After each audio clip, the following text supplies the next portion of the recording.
Hey, everybody. Happy Friday. Happy Friday. It is a good day. I am excited. There's so many good things going on, and we'll talk about them tonight.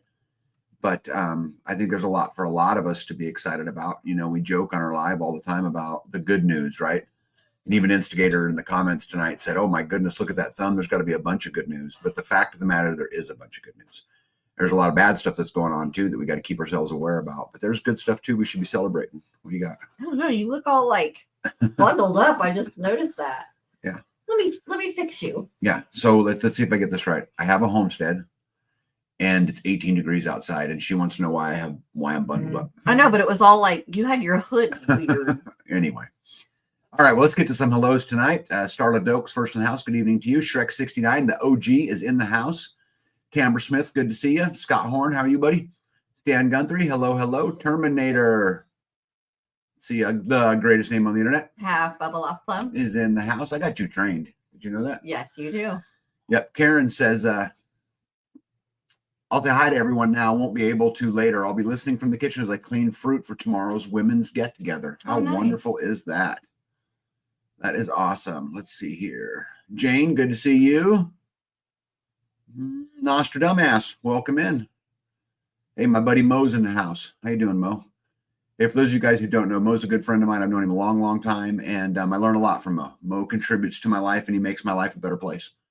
And now, Mo, don't get a big head. I do not agree with you on everything. And you make life a better place. In fact, I would tell you I'm right a lot, but you're right a lot too. So we'll just leave it at that.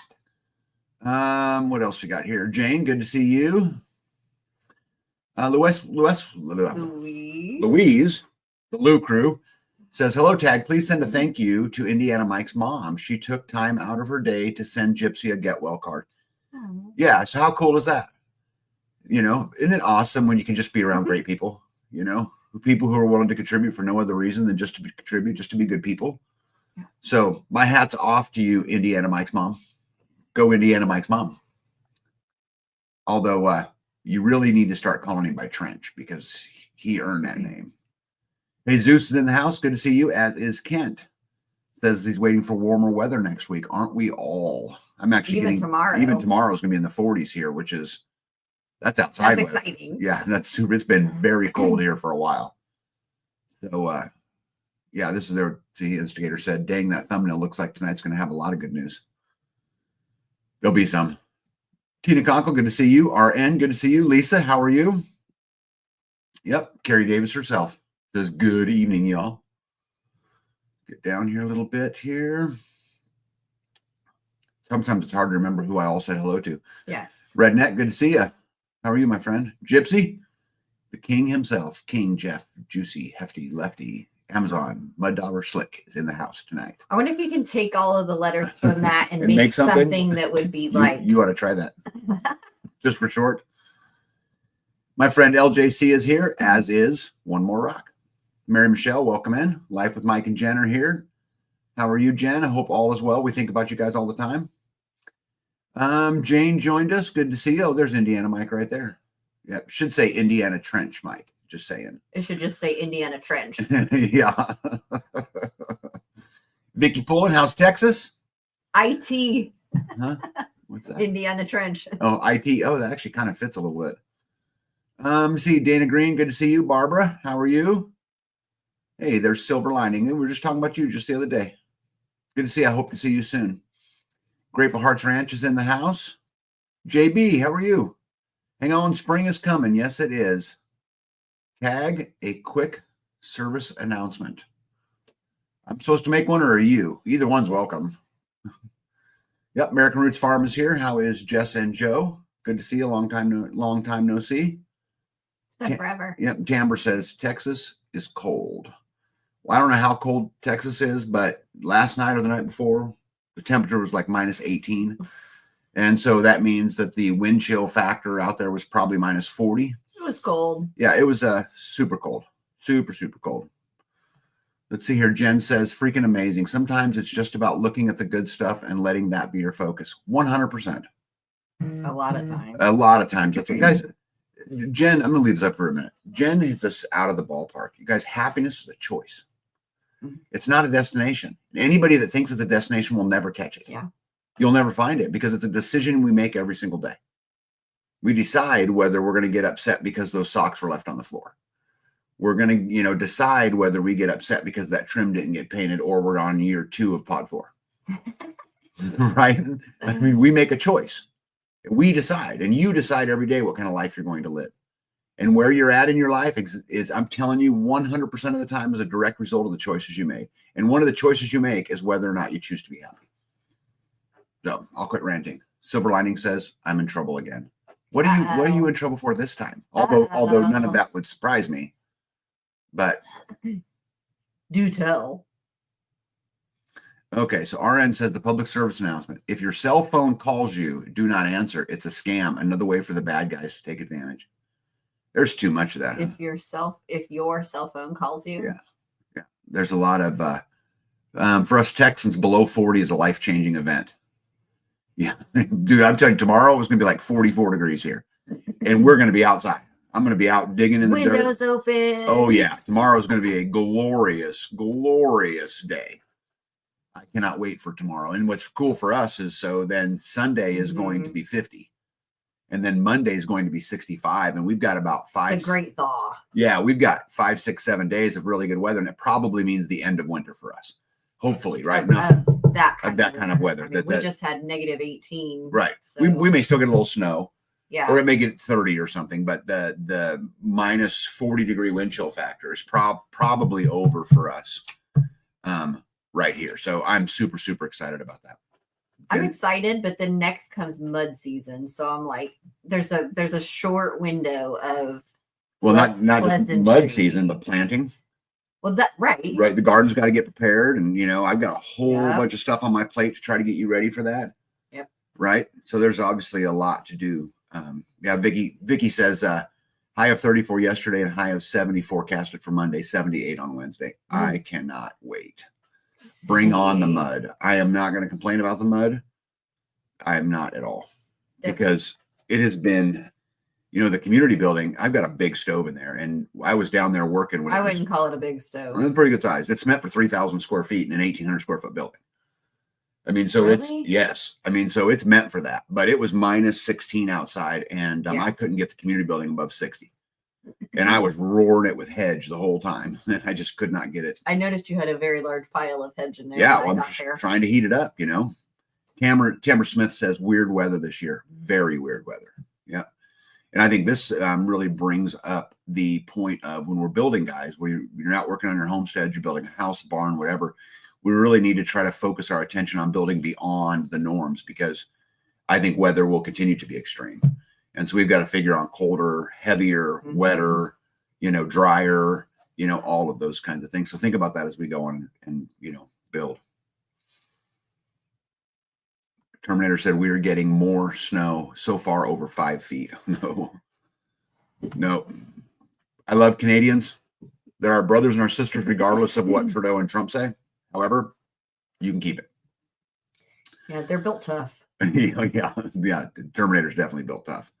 Yeah, Jen says, woohoo, mud season. Yep, it's definitely going to be that.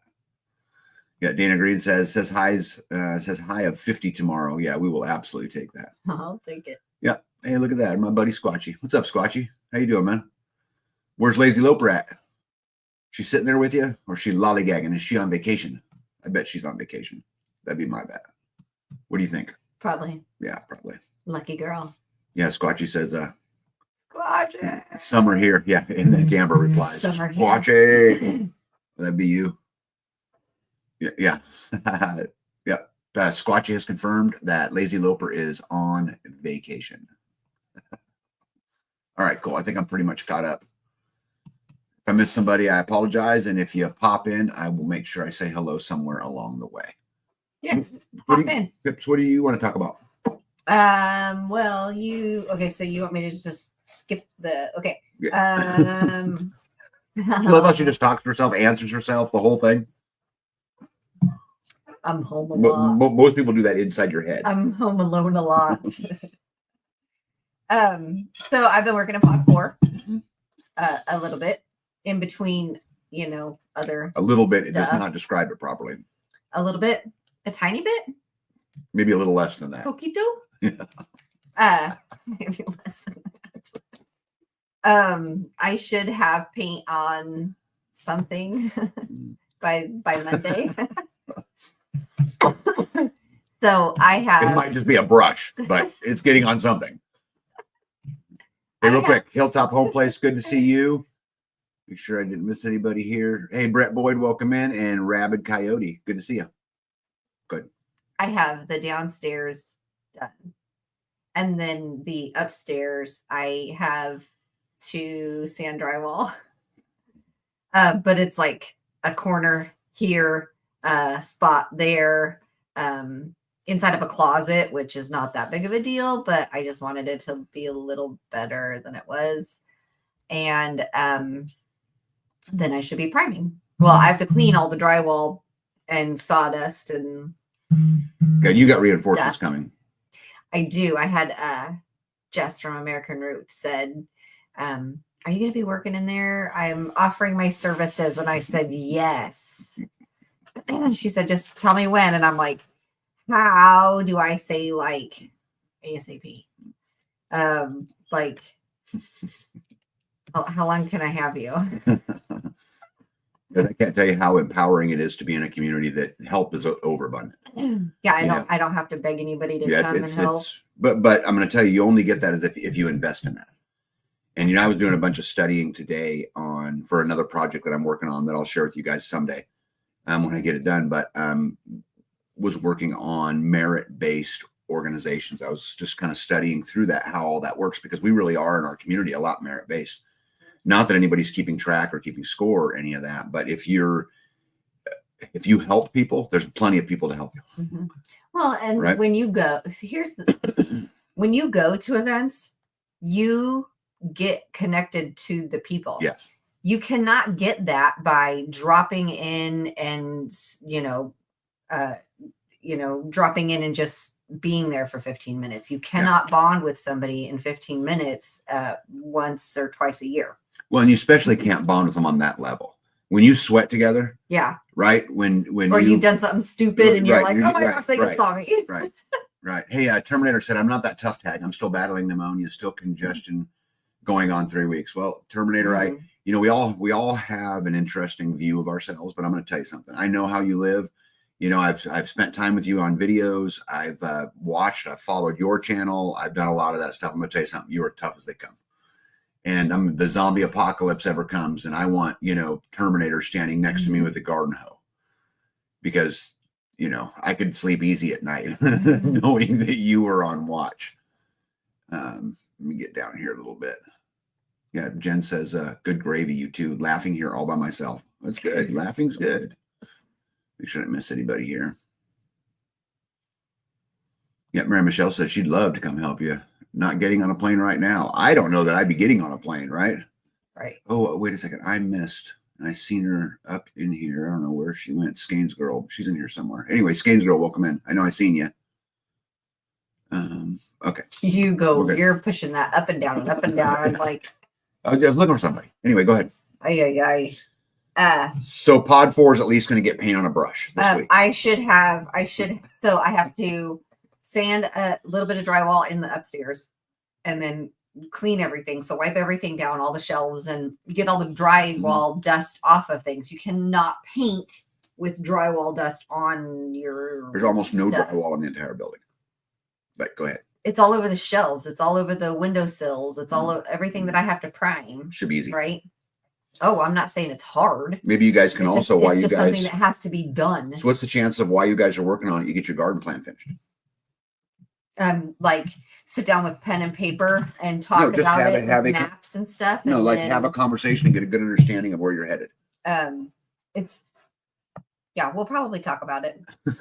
It's when she was here last, because she and I were I had invited her to help garden here, and then take some of the produce home and do what she wants with it, or come here and help preserve it and then help, split the proceeds.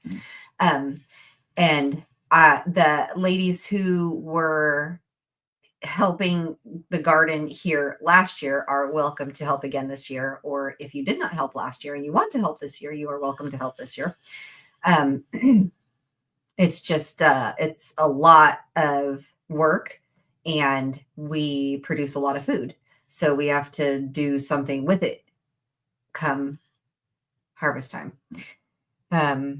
So Rapid Cody says the dry sponge sanding, that way you ain't got no dust. damp. Mm-hmm. Did you say dry? I said damp. Damp. Somebody was talking about Freesteader, welcome in. Good to see you. wet, like with a rag. Mhm. I've not done that before. I can, yeah. Anyway, you were going to talk about garden later, though. Yeah. Anyway, so pod 4, yes, we're gonna work on it this weekend, and it's gonna be nice outside. So yes, very exciting, and I'm very, very excited that maybe finally in year 2, we can move into pod 4, which would be great because I'm tired of walking downstairs to pee. Yeah, we got to do something on the floor. We got to figure out what we're doing on the floor. I'll just get it finished. I'll take care of it. Just get it done. Just paint it. Get it done. Get the walls done. Yes. And then that will be that, right? What else you got on your list? Well, do you know what we went through a snowstorm 2 nights ago, right? Do you know how much snow we ended up getting? 4 inches. An additional 4 inches. That's getting all ready to melt. I drove in the yard with the Jeep to haul feed over there. I didn't get stuck at all. I expected to kind of even like peel out or like lose traction, but no, it was had enough traction to back in there, unload everything, and then drive out in the yard. So I didn't know how much snow we got. It was yeah. Brett Boyd says, B, do the community kitchen, gather the girls, harvest, and put it away together, then divide. Yeah, and that's one of the goals of the community building, obviously, is to have a big, gigantic kitchen that we can do lots of processing in, and hopefully do it in big swings. Yeah. Instead of, baby stepping it the entire well, way. and too, with the indoor stove like that, we can one of the things we were doing last year, we were trying to process tomatoes at one point in time, and it was like raining, and so I was doing that outside on the cook stove or camp stove. And when it's raining and you're outside, you're getting wet, or the water's dripping onto your fire or your pan, or you take the lid off and something's going in it, so you don't want to be out there in the rain. So getting the community building kitchen done, we could do it everything over there, and there's so much room we could even like sit down and do it. We've made some good progress down there. I'll show you guys some pictures later. Rabbit Coyote said they got 8 inches there at the lake. I'm tired of snow. Every time we get into the summer, I'm like, I cannot wait for the snow. But we've had plenty around here, so I think we definitely got more this year than we did last year. Did we? Last year, yeah. Well, we got the 18 inches of snow at one time was a lot, just once. Right. What else? I think you have a picture of that. Azure? Yeah, right. I don't have a picture of that. Didn't you have a picture of? Well, yeah, I think you did. I built it. I'm telling you. You didn't put pictures of chocolate chips in there? No. With a picture of Jess? Oh, is that what was in there? It looked like seeds to me. I built it. I would know. Good grief. Hey, Can Squatch, how are you? Can Squatch is 3.5 inches on the south side of Kansas City. Kelly May, welcome in. So, would you like to get to the... Brett Boyd says, Tag, you can do the same with the protein cows and hogs and chicken. Oh, yeah. We've done lots of community butchering in this community. And so we'll definitely continue. But the community building will be great for once you get it kind of quartered and that, what you do with it after that. We can hook up we have big grinders and all that stuff. So We'll Yeah, definitely, lots of power. yeah, To lots of run power them. to run them. So we ought to be able to do a good. The solar system on the community building is bigger than the solar system on my house. So I have more power down there than I have available at my house, and I have a lot available at the house too. So, which is super exciting. Yeah, and we're going to eventually hook those two systems together, so all of the power of both systems is available at both places. But I don't know if you guys know what wire costs today, and I'm going to have to run it 600 feet, so that won't be a cheap day. So I ain't doing it today because I'm trying to save money at the moment, not spend it. But anyway. Talk about it. Oh, that's already in there. Never mind. Yeah. So what else we got going on? So we did an interesting thing here. Was last night? Yeah. Yes. Yes, last night. So we previewed the new documentary of Joel Salatin, the lunatic farmer, last night, and it was cool. A bunch of people showed up at the community building, and we just put on a movie and sat back and watched it. Yep, And somebody brought pizza. Yep. And thank you. I don't know. They probably don't want me to Thank tell anybody, but thank you very much for. The person who brought it is in the room tonight, so thank you. And popcorn to pop on the stove with different tallow. Orville Redenbacher herself was in the house to pop popcorn. And the popcorn was from Reese's Fruit Farm. Oh, was it? Yep, nice. You gotta love that, right? Yes. So anyway, we got to watch it. There was a lot of really cool stuff that come out of it. One of his quotes, and I wrote it down here that I liked really well, was he said, "We have to make sure that we give God a good return on his investment." Now that was just a really great, I've never heard it put that way. I thought that was a really good way to say that, that we're stewards of this land and we're all going to die. And, many years from now, who knows who lives here, right? Or how it all works out. But not just to his land, but to his people and his everything, right? Yeah, this was kind of a deep moment for me a little bit. I never really equated Christianity and homesteading together, or Christianity and self-sustainability together, right? Like they were always separate kind of in my mind. But as I started thinking about when he was talking, it's that, by you building your soil, you're caring for, the investment God made, right? And as you're, growing life, as you're hatching chicks, as you're, Is that what you meant? Because the LDS puts the two together all the time. Yeah, I never really did. Like I'm talking about in my head, the stuff that goes on between your ears,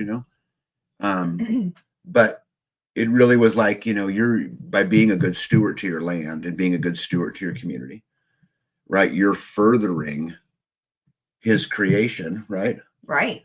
And so it was just kind of an interesting link. I see where you're going, right? Yeah. It was just kind of an interesting link for me that I had never really had considered before. So I really got, got something good out of there. The other things I really enjoyed, for those of you guys who haven't watched it, go watch it. It's really, really cool.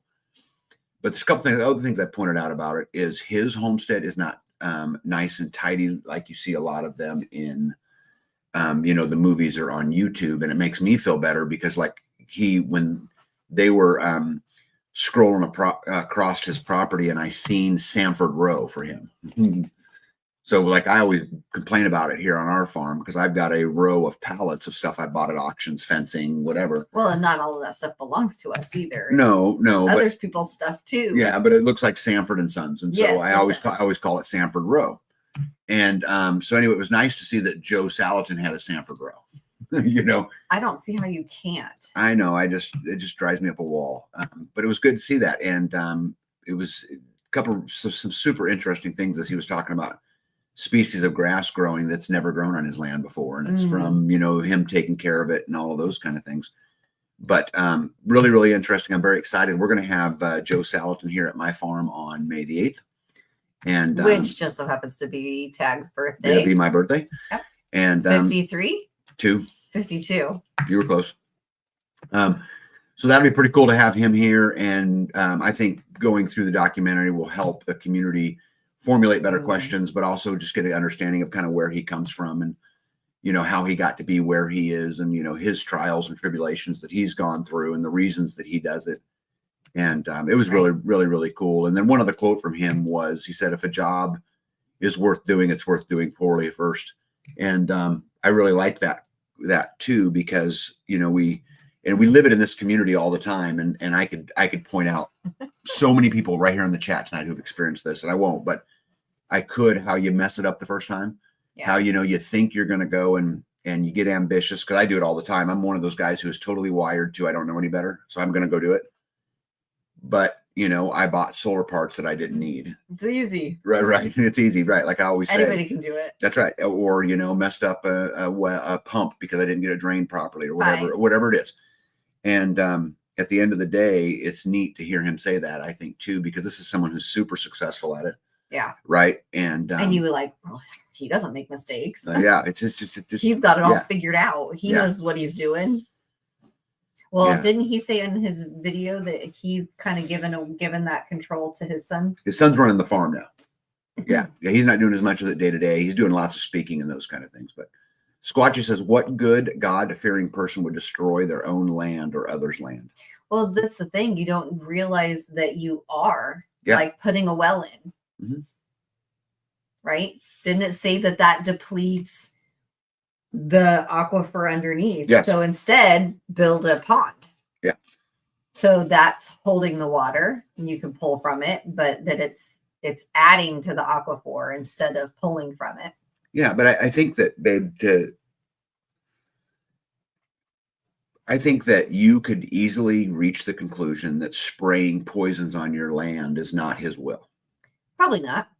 I think there's just a lot of connections that can be made in that. It just kind of hit me kind of like, there was a time in our relationship that I was spraying our yard with pesticides and weed killer or seven in your garden. Yep. And I didn't want dandelions. I had a house in town and had the green lawn, and we mowed it every 5 days, and changing patterns and all the rigmarole that the neighbors were doing. Yep.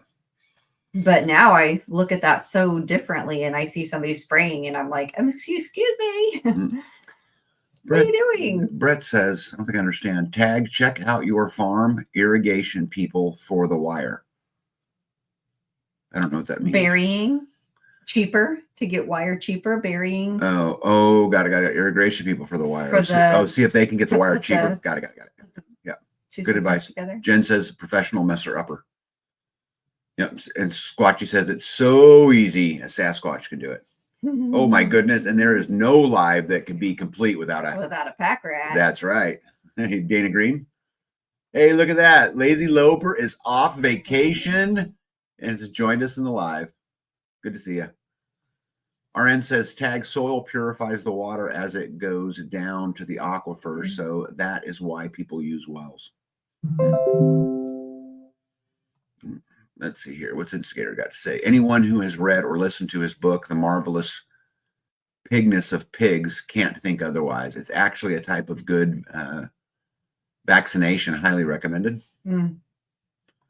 Yeah, I'm really looking forward to Joel coming down. As you guys know, I sit on a board with Joel, so I get to spend lots of time with him from a business side, in a boardroom and those kind of things. But it was nice to see that superhuman side of him and that emotion in him and that just the human thing, Yeah. And so I'm looking forward to having him down, and I know our community will get a lot better because he's here, and we'll all gain something from it. And then just the experience of being involved in a community to talk about, well, what do we want him to talk about?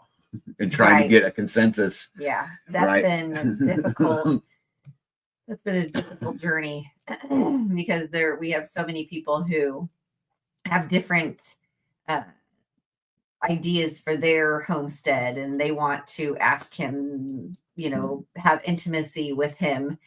And there's so many of us. And I don't think it's just that. I think the other side is we're all at a different place in our journey. Right. That's what I'm saying. The questions that I would ask Joel today on my farm are very different than what I would have asked him 4 years ago. Right. Yeah. Very, very different. And that's what I'm saying, that all of us have different, are at different spots. Yeah. And so for all of us to come up with one topic that we would like him to touch on is proven to be quite difficult. Yeah. Yeah. But it's fun. And I don't really care what it is at the end for me personally. Either. It's going to be great to be able to hang out and just ask some questions. And then there's the other side of it too. Joel has shared with me that he's looking forward to meeting the community because we talk a lot about it. Something that, he wants to get better at is what we're the best at here. And what we need to get better at here, he's the best at. Yeah. And so we're going to get to share some skills. So that will be quite interesting. Which will be so much fun. Mo says, does Joel still have an ear of RFK? Yes, he does. Yep. And Mo, you remind me next time we're one-on-one, and I'd be happy to have a conversation with you about it in depth. But yeah, there's definitely still conversations that are going on. Wait, where am I at here? Dana says, yum, I'm making a clotted cream. It's almost done, my first time. Cool. Lisa says, here lately, every video I watch on YouTube gets interrupted by ads for an ag political group saying how critical it is they retain access to glyphosate. Yep, not us. We're done with all that. But I think there's a massive battle coming, guys. And it's not necessarily a battle between tanks. It's a battle of ideology. And, we've got, two different sides that are very different. And there's a very big divide going on in our world today. And so I think you're going to see massive conflict. And so crazy. Yeah, but here's the thing, you guys. This should almost excite everybody, not because that there's conflict, but because you're already awake. You don't have to learn this when the sledgehammer hits you upside the head. You already know. You've already had an opportunity to do something about it. You were not in the dark. Yep. Right? And so I think it's a time to be excited that you've invested the things that you've invested in. Right. I think it's exciting. I mean, just to have the idea, you got to start somewhere. And, thank you for starting. Yeah. I mean, I think you'd be super, super excited because regardless of how far you are, you're miles ahead of the people that are going to get hit by the sledgehammer at that moment. Right. I mean, and celebrate that and look at those little victories and those little things that go by as exactly that, victories, and celebrate them and help them find motivation in you to find the next one. It's just, I think it's amazing. I think it's an amazing time to be alive. We're watching the clash of good and evil. Yeah. And healthy and non-healthy, and bureaucracy and freedom. And we get to witness these battles every single day, waged on many, many fronts, and we get to be part of the solution, and we get to be part of it. And I'm super excited to be living in the world that I'm living in today, and that we get to be part of that. Hey, Amy B, how are you? Amy B says, hello, freedom friends. You're the best part of my day. Hello. You guys are the best part of my day too. Packrat says, I wish my family was awake and we were all committed to rapid forward movement, but as God wills. Yeah. And there's times I think when they're not supposed to be awake yet. And we just have to have faith that when they're ready, we'll be able to help, and, that we'll be able to be there for them and have faith for them. And guys, don't make fun of them. Don't call them names. Yeah. Don't create divide. Don't give up. I promise you this. You have 100% tags word. They will wake up. Yeah. You hope it's before the sledgehammer comes, right? But they will, and just stay the course. Just absolutely stay the course. Dana Green says the same thing. My family's not awake. No, but you are. Right? You are. You guys, I built a gigantic house that we barely even live in. We live in one little side of my house. Well, I built it, though, because I know my kids are coming home. I know that day will come. And in the meantime, we have lots of guests. Yes, and it serves that purpose also. Right? So you guys, we're doing the right thing. We just got to absolutely stay the course. Yep. Right? Yep. Don't give up. You ready for the next topic? Yes. Okay. You know what's funny? When I put the slide in here, she's laughing because she said, I put it in. And I said, I built it. I thought these were seed packets that I got you. But it says milk chocolate chips on it. I didn't read it. I thought they were seed packets, and I went on to the next topic. I'd already made I built it. I know what's in it. Yeah. So I picked up my Azure standard order, and I actually I was going to purchase flour for my bread lady, and she it was funny because for Valentine's Day she goes, "You got me flowers," because I got 3 different kinds of flowers. Oh yeah, like flour. And she goes, "You got me flowers." Yep. We got red winter wheat, white wheat, and all-purpose, because I was under the impression that she was going to have to mix like all-purpose with the red wheat, because the last time I used red wheat, it was like a brick. So, and we didn't need it. But when I was on my Azure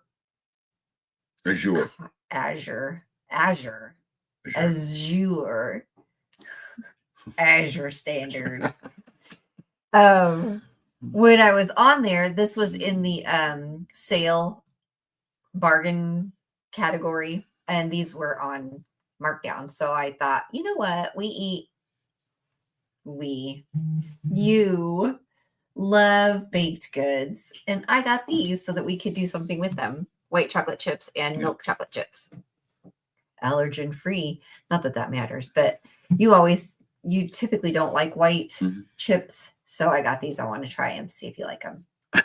And then this other picture is Jess from American Roots.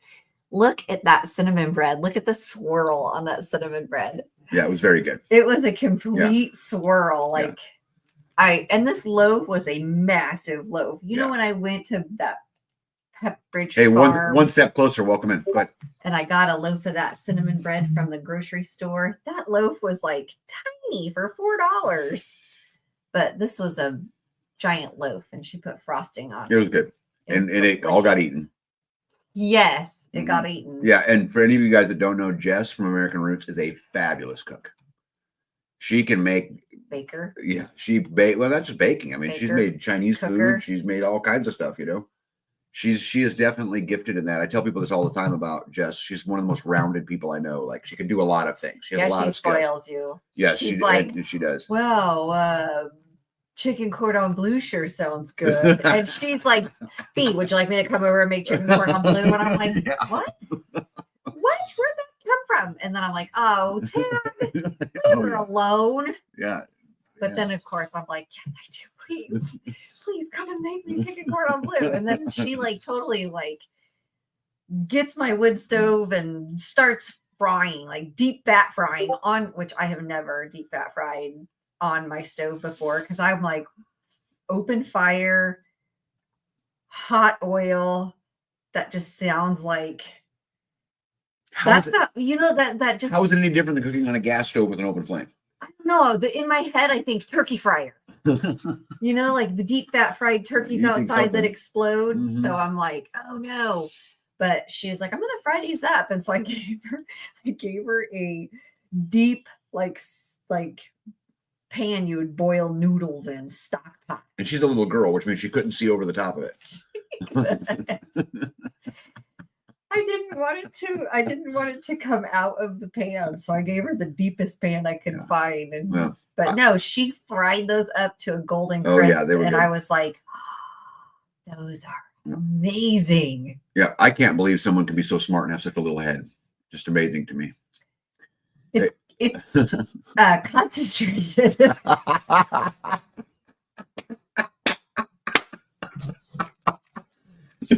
Justin, did you just hear that? And B said your smarts are concentrated. Oh my goodness. We love you. Oh my goodness. Mike said, Mo Engineer says you got milk chocolate seed chips. Seeds. I know what I put in there. Carrie said, B, we can be friends. Chocolate. Yeah, American Root says I'm not the bread lady. No, we have a full-time bread lady, but 1 is none, 2 is 1, and 3 is a spare. Okay, so we have a bread lady, we have a dessert lady / cook, chef. Yeah. Chef. Azure. Azure. Is it Azure? Azure. Yeah. Farm Ranch Homestead says life done free. If you could get those seeds to grow tag, it would be fantastic. Yeah. Ain't that no doubt. Hey, Straw 54, how are you? Welcome in. Yep. All right, I gotta skip down here a little bit. Yeah, American Roots says we love you guys. It's fun to make you feel good. Oh, we love every bit of it too. We get to spend a lot of time in the community working with lots and lots and lots of different people. And this last week I went and spent time with Joe from American Roots. We built cabinets. It was a good day. We just got to chill out and crank the radio and make fun of each other and listen to 80s hair music. yeah. Listen to 80s hair music, which was pretty hair good. Bands. Yeah, Packrat says you should get a fiberglass snuffing blanket for your kitchen. You have one, don't you? Yeah. We've got one. That's what I thought. I've got 2. Yeah, and Jess says you've got it coming to you, both of you. Oh my goodness. We love you. RN says, Dag, at least you got B organic chocolate chip seeds. Hey, Parsons Road, how are you guys? Tell you guys a little bit about them. I found them completely by accident. But I don't know if they're still doing it because it's been a while since I've been on, but they are a traveling band and that, lives this lifestyle. And I actually always thought it'd be cool, Parsons Road, to have you guys come out to the community out here and play some music. And we have a community building, and I've got some announcements on some events coming up for that too. But anyway, they're really good at what they do, and they built a bus and had a house and went traveling. And so I'm assuming Parson Road, your guys' YouTube channel is still up, but for everybody, you guys in the audience, you should go over there, check them out and subscribe, tell them Tag sent you. And seem like really great people. Never met them in person, but I've watched a good number of their videos, but pretty cool. Glad that you're here. So anyway, that is Jess from American Roots, and she has concentrated smarts, which is hilarious. Yeah. Let's see here. 80s hair metal bands, better to me the older I get, especially after hearing what they call music these days. Could not agree more. I actually am really fond of 60s and 70s music. And so a lot of times I'll, when I'm working like in the community building or whatever, we would just go down there and crank, 60s music. My dad was a Vietnam veteran and he's passed. And I just have this thing for the Vietnam era music. It reminds me of my dad. It makes me feel like he's there with me. He was a builder, a messy builder. He was different than me. He loved to build. He just was never any good at it. And he didn't always love to build. No, it came later in his life. Came later in his life, but there was a day. I think I remember he was like, "I'm going to build a bed," and then all of a sudden he's like, "I'm going to put wood on the walls," and then it was like, "I'm going to," and we're like, "What's going on?" Yeah.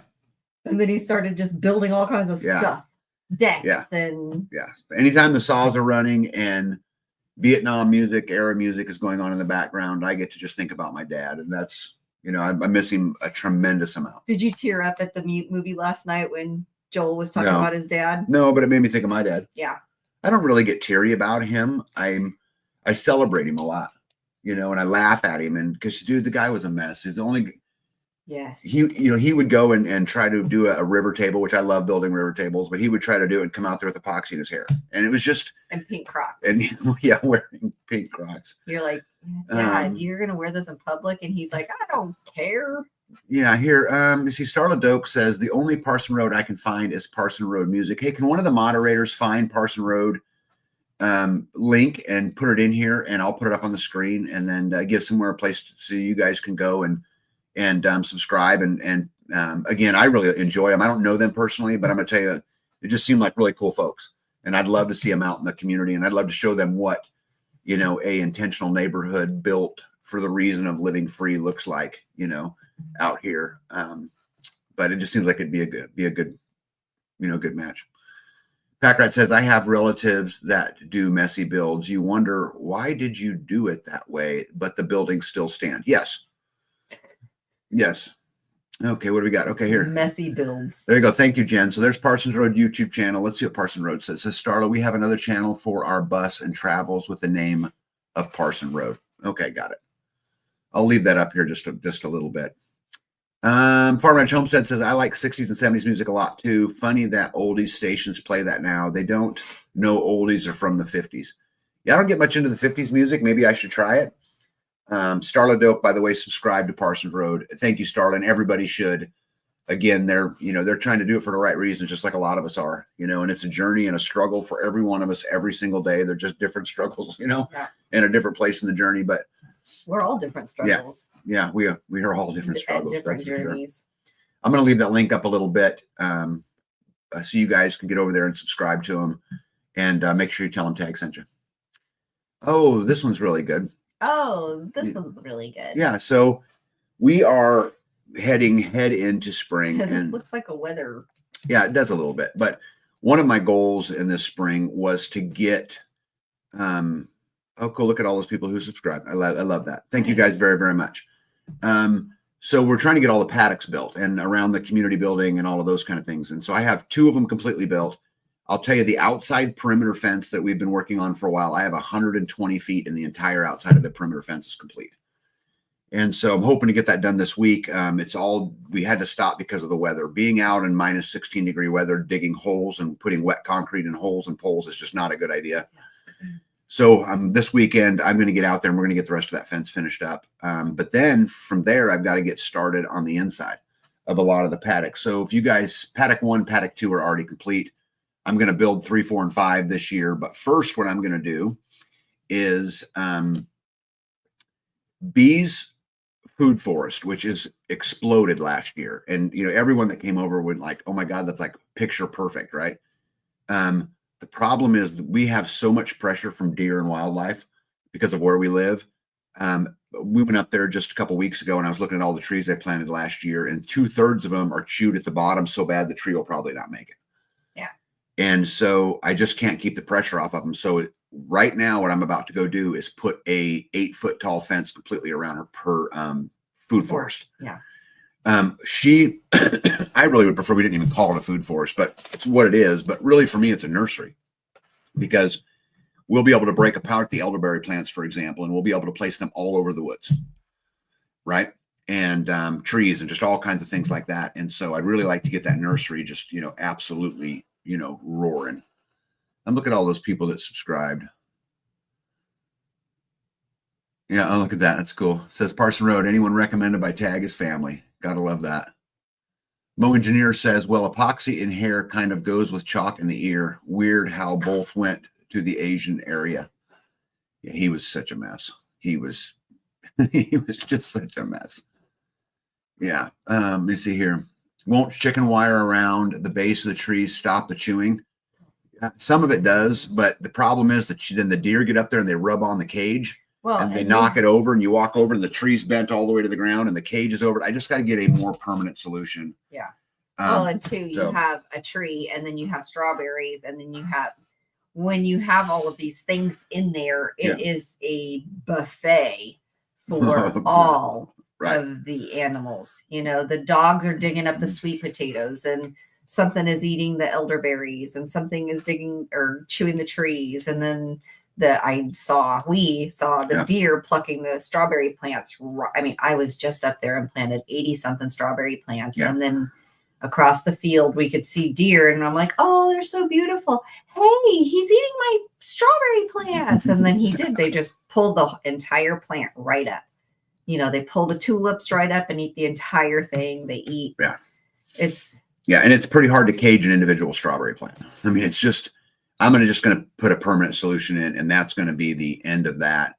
But kind of as you're looking at the map here, guys, the yellow boxes are the paddocks. And again, I have 2 of them already built. I have more to do. But you see that little white triangle kind of as the driveway comes in?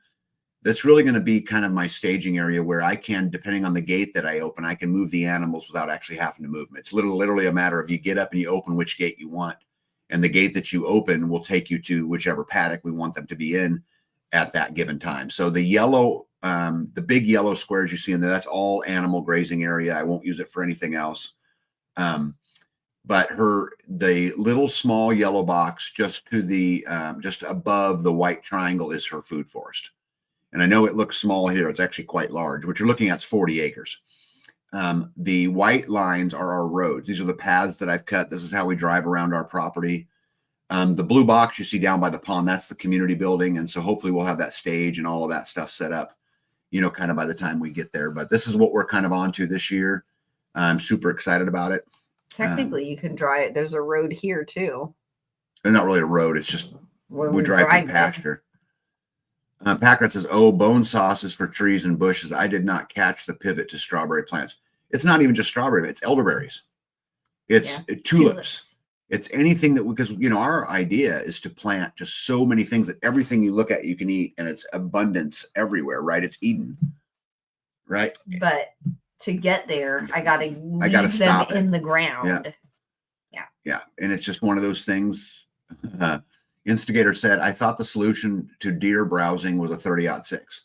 And it might be, but I really like having the animals around, and I don't like fencing them out. But I've got to get the nursery squared away, because I can't. The goal long-term, guys, if you guys look at this farm in 10 years, I'm going to take that food forest and spread it all the way through my woods. It's going to be everywhere.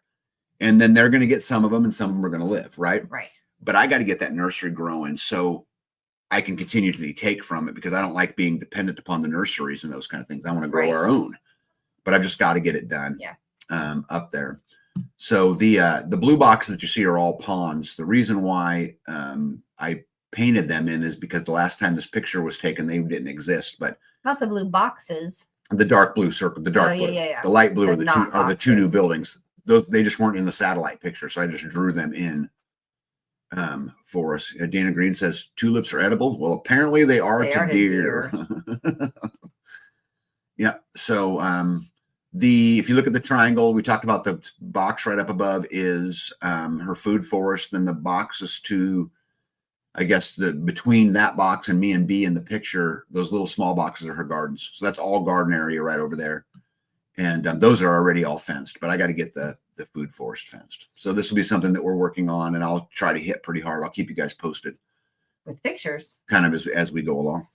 I would encourage everybody that if you've got a piece of property, to spend some time drawing on it and trying to figure out how you can move things around without a lot of effort. So like B can literally go open one gate and that transfers. Then the cows know, okay, we're going to go be on paddock 2 today. And she can leave them there a day, a week, whatever. Whatever gates open. That's right. Then they come back to the barn at night. She'll shut the gate. The next day she may choose to put them in paddock 3. And then they'll go into paddock 3 and they'll do that. And so it's really about energy management. You know, when they were talking to Joel about, you know, what he would do, advice he would give to new homesteaders, not necessarily in the video last night, but when I've talked to him, he always talks about access and water. You know, that access and water are the 2 biggest ones, but I would put one in front of both of those, which is energy management. So energy management, access, and water is the ones that I would put, you know, clear up at the top. Okay. So the food forest, you guys remember, this is a picture from an auction I went to not all that awful long ago. And the picture on the right, that's the metal I built the stalls in B's barn. But there's some of that left over. And then the steel poles, I bought 45 of those 10-foot tall, 5-inch steel poles at an auction one day, brought them home, threw them on a pallet. And now this will be the new fence for her food forest. And you used like 2 of them already, right? Of those silver poles. No, I've used a lot more than that. I put them on every gate. So I've probably used 12 of them or something. Okay. There's probably 30 some of them left up over there, but I'll completely surround it. We'll fence it with 2 rows of garden fence. We'll chicken wire the bottom of it, you know, to keep the rabbits out. And hopefully if a deer can jump 8 feet, which I know that they can, but if they decide to do that, I don't hot wire the top of it. I don't know. We could barb wire it. Yeah. Something. Yeah. Farm Ranch Homestead says, I want to turn my whole property into a food forest too. I've started by identifying the native plants I want to keep. There are a lot of good things there already. Yeah, I love that. Kansas is really good at that. We have so much food out there, but I really think that if you really want to turn a big property into a food forest, you must first build a nursery. You got to find a way to get those plants multiplying, because I don't know about you, unless you're independently wealthy. I cannot afford to buy every single plant retail. Yeah. It's just, you'll spend a couple $100,000 in plants and barely have it, you know? Yeah. So. Well, yeah, just a tree. Yeah. At the one nursery, several $100s. Yeah. So it'll be cool. You know, we'll, like I said, we will absolutely get on it, and I'll keep you guys to the process, but it will not be a hard process. I'll blow right through it.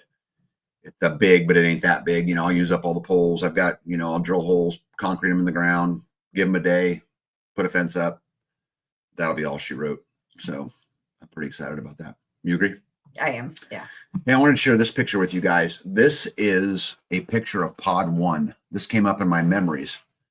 That's my granddaughter sitting right there talking to me. But this was the very first structure on our entire property that we built. This is pod 1, which today is our kitchen, a bathroom, and the utility room. But that right there is the beginning of pod 1. Yep. A long time ago, huh? Yeah, you could see the building behind it. Yeah, the Quonset hut. Laying on the ground. Yeah. Yeah, that was a Quonset hut that I attempted to put up there, and I just couldn't get it. It was used, and I'll never do that again. But I pulled it down to the skidler and said, I'm going to stick frame it. Yeah. That is so crazy. Isn't that crazy? Yeah. Yeah, I didn't have a beard or anything back then. My hair's all brown. What happened? It's been a rough couple of years. Yeah, there's no pond there. There's it's all that trees. all that stair climbing for the last 2 years. Probably. You caused it. You feel That guilty? wasn't me. That wasn't If me. pod 4 was done, I No. wouldn't be climbing the stairs. Nope. That was a little bit of a stretch, everybody. Okay, community building. So I've been working on the kitchen. As you guys know, we got all the cabinets in last week. I showed you guys pictures of that. So I was going to put this backsplash in. I'll share some pictures with you guys.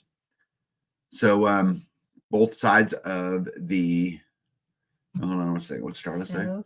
How, Life and Free, how far apart do I need to put fruit trees apart if I intend to hard prune them to keep them dwarfed? I'd put them 30 feet apart, 20 feet apart, because you still want to plant a bunch of stuff in between them, right? Yeah. Backrat says you've left yourself outside a weather a lot since then, Dad. Yeah, clearly. Hey, my buddy Mario's in the house. It's Happy Friday. Hello, everybody. Yep. Mario's a stud. Yeah, Parson Road says time flies. Yes, it does. No doubt. All right, let's get in here. So there it is. There's the backsplash finished on that side.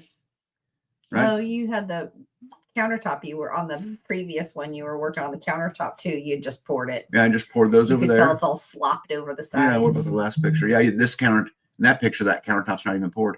Guess I forgot to even mention that. But if you look in that picture, that countertop's in. Yep. Yeah. It looks great. I think I poured 4 countertops last week. And the backsplash. And the backsplash, yeah. So. Gosh, that looks so baby blue. The walls I know, are like horribly ugly. Like pastel blue. Yeah. Yeah. Which it's not going to stay that color. Yep. Nope. But so there's the kitchen in the community building, and we are closing in. I have every countertop poured in the kitchen except one small one. Why did you take the picture with the yellow lights instead of the white lights? Because I took them with both. Oh. Which one do you want? You like better? Yeah, well, that one you can see like the colors better. So he has these lights that change color. The light bulb changes color from yellow to white. Mm-hmm. Or soft to get me cooking, woman. Mm-hmm. American Root says the flute man's in the house. Flute man. Yeah. Started Oak says 88 watching and 41 likes. Come on, people. Spread the love, peeps. Thank you, Starla. Oh, look at that. A couple of them went up. That's good. It's all good. I don't do it for those reasons anyway. No, but they say that it helps the people if there's... Helps get it out.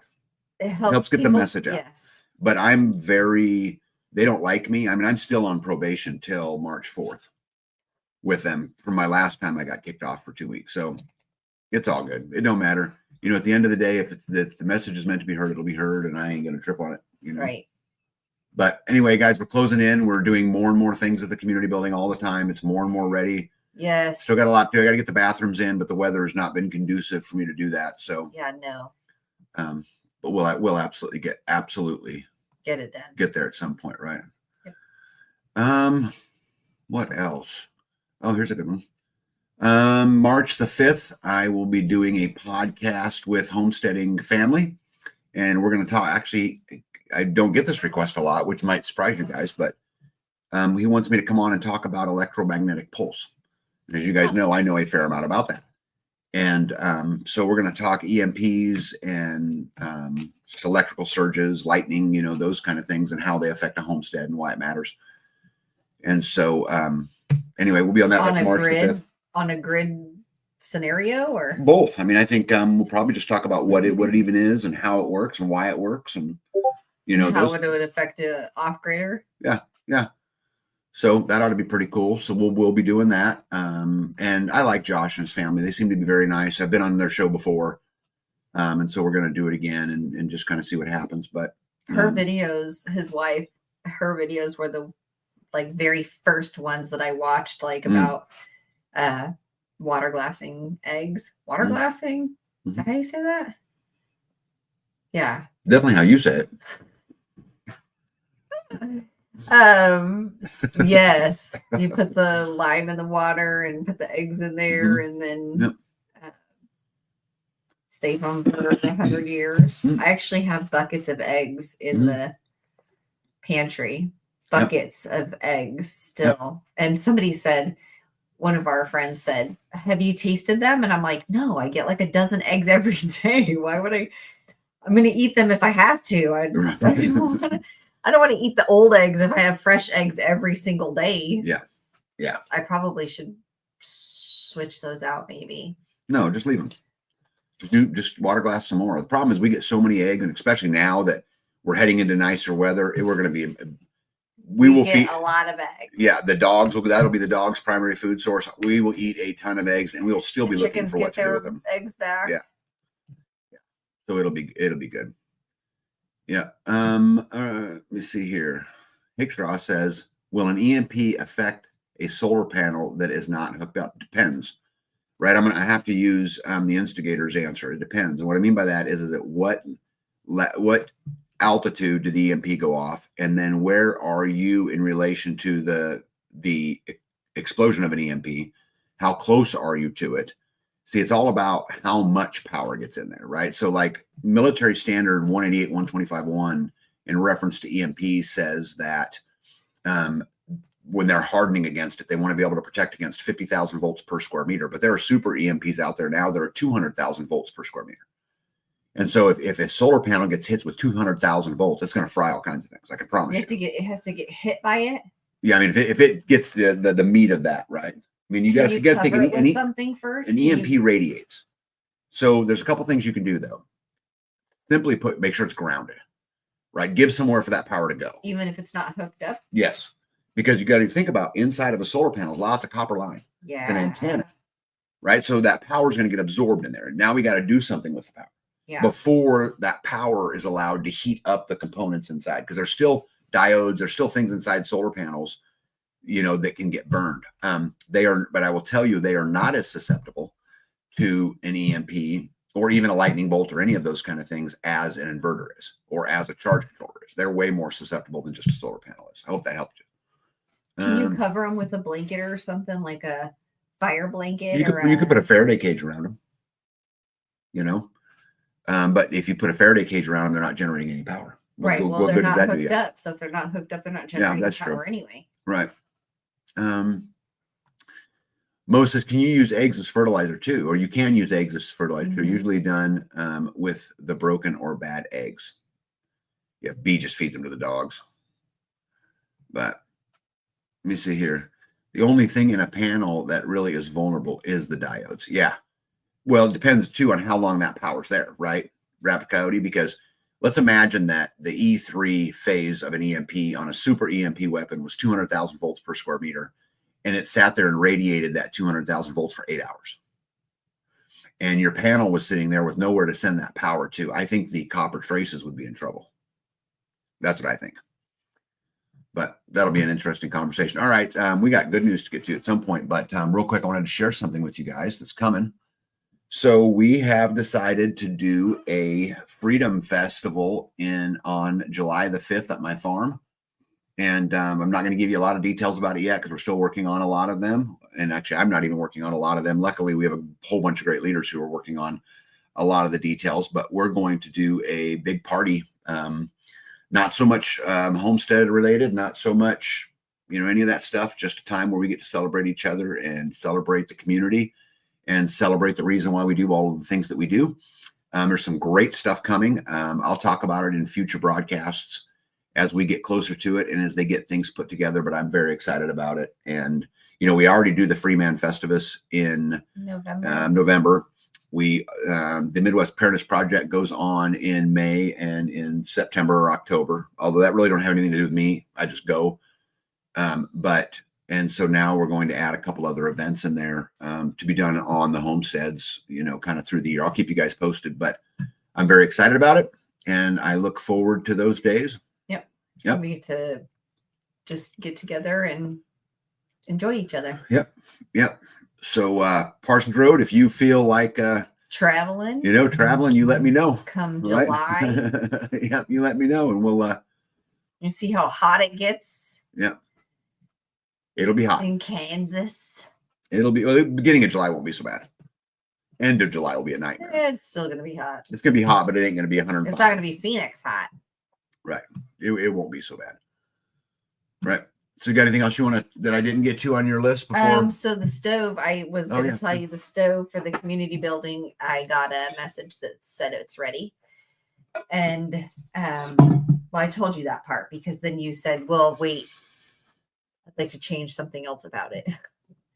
So he wants the or a regulator. Is it a regulator? He wants the pipe that comes out of the stove to come out. It already pokes out the back, but he wants it to curve and go towards the center of the stove to like not take up side space.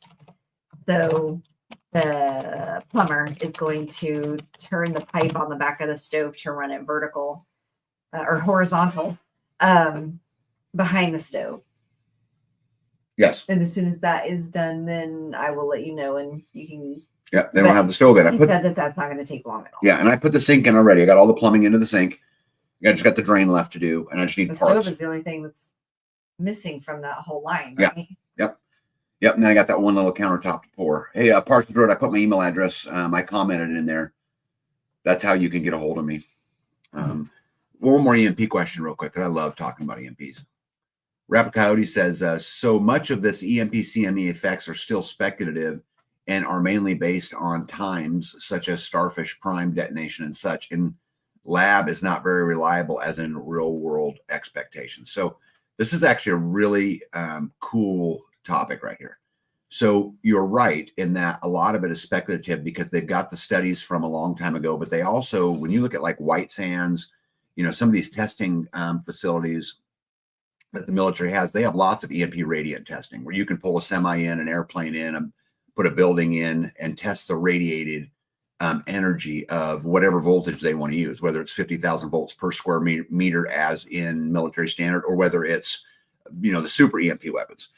But the problem with a lot of those tests, and this is to Rapid Coyote's point, is that they're not done from 300 miles in the atmosphere, right? They're done hovering a block above or 100 feet above or whatever it is. And so there is some speculative portion to this because we don't really have an EMP to study it. But I can tell you guys with 100% certainty that a lot of matters. There's a lot of little things that will change it. For example, whether you're driving on pavement or concrete will have a different effect on your vehicle. They're weird. Right? What angle are you to the explosion? Right, because if you actually look at a graph of an EMP explosion, it actually kind of looks like a happy face. Which side of the happy face you're on is going to have a big impact on how the EMP affects you. So there's just a lot to it, and we don't light off EMPs to study them because they're so dangerous. If they tried to do that at 300 miles, it would kill so many things. It would just create chaos. So to your point, Rapid Coyote, you're 100% right. There is a lot still being speculated. They do have testing. They can do a lot of things. But your point is 100% correct. Let's see here. Tag, when and what time is the EMP YouTube discussion on Homestead family? It's March the 5th, 3 p.m. Pacific is when I think I got to go on. I think so. No. Let me see here. Jen says, Plumber, are you hearing this? You best get your schedule together, buddy. Yeah. And Mario and Jen, the party would not be a party without you guys. I'm telling you, we're going to have a big old freedom party and it's going to be great. And I can't wait. Yeah. Let me see here. Dana Green says, I want to meet Danny and Wanda too. Yeah, they're actually really, really approachable. What's this here? YouTube Homesteading Family. Or you put the link to Homesteading Family. Thank you very much. Yep. Oh, we have been talking to Wanda for a while, trying to get another live put together, and our schedules just can't put them up. We'll be back on with Danny and Wanda hopefully before long. Just a side of caution, it never hurts. Yeah, 100%. Guys, here's the thing, and you guys know that I'm one of the owners of EMP Shield, right? And so this is why I know a lot about EMPs. But here's the thing, is that I have never viewed it as a 100% solution. It's going to help. It's absolutely going to deal with some of the energy, but more importantly, it's going to clean the dirty energy of the grid today. It's also a wonderful deterrent against lightning. And in the event of an EMP, it will absolutely offer protection. Now, I will tell you, and again, we don't know this because it's a lot of speculation. If you're at ground zero at 200,000 volts per square meter, good luck. I mean, that's that's a tall task. to ask. But I promise you, for the vast majority of the people out there, it would definitely offer some level of protection. Let's see here. Squatchy says, I'm also interested in the smart meter stuff, as I am working on 2 projects to show you. Oh, cool. I actually have some experience with the smart meters. We make, the EMP Shield makes meter-based models that go into people's homes from an electrical co-op. So we have electrical co-ops who put our device underneath the meter, underneath the smart meter, in lots of residential houses. Let's see here. They have new internet now, so it should be a lot better for a live show. Okay, cool. Yeah, I don't mind.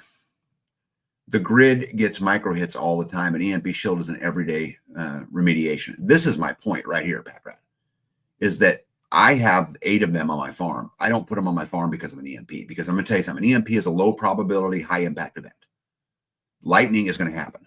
Surges are going to happen. Those kind of things are just part of it.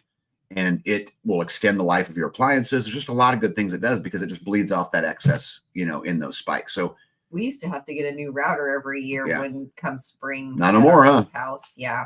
No.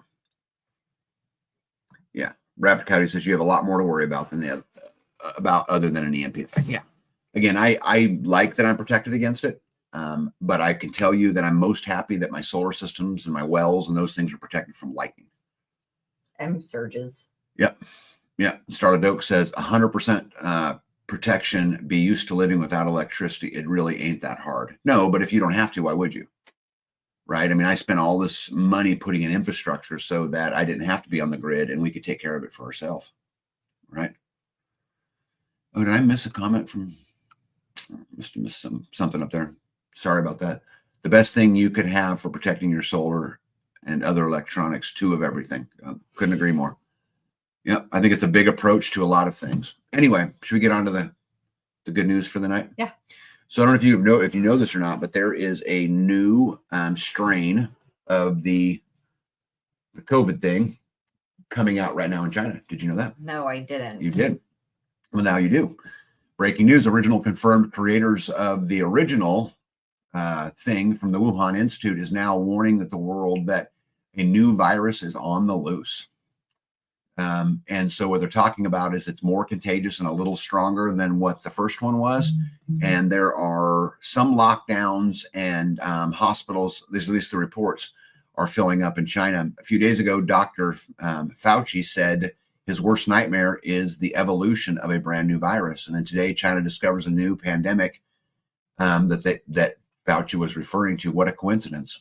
Another coronavirus powerful enough to spread through the air was discovered in China. The new virus is even closely related to MERS.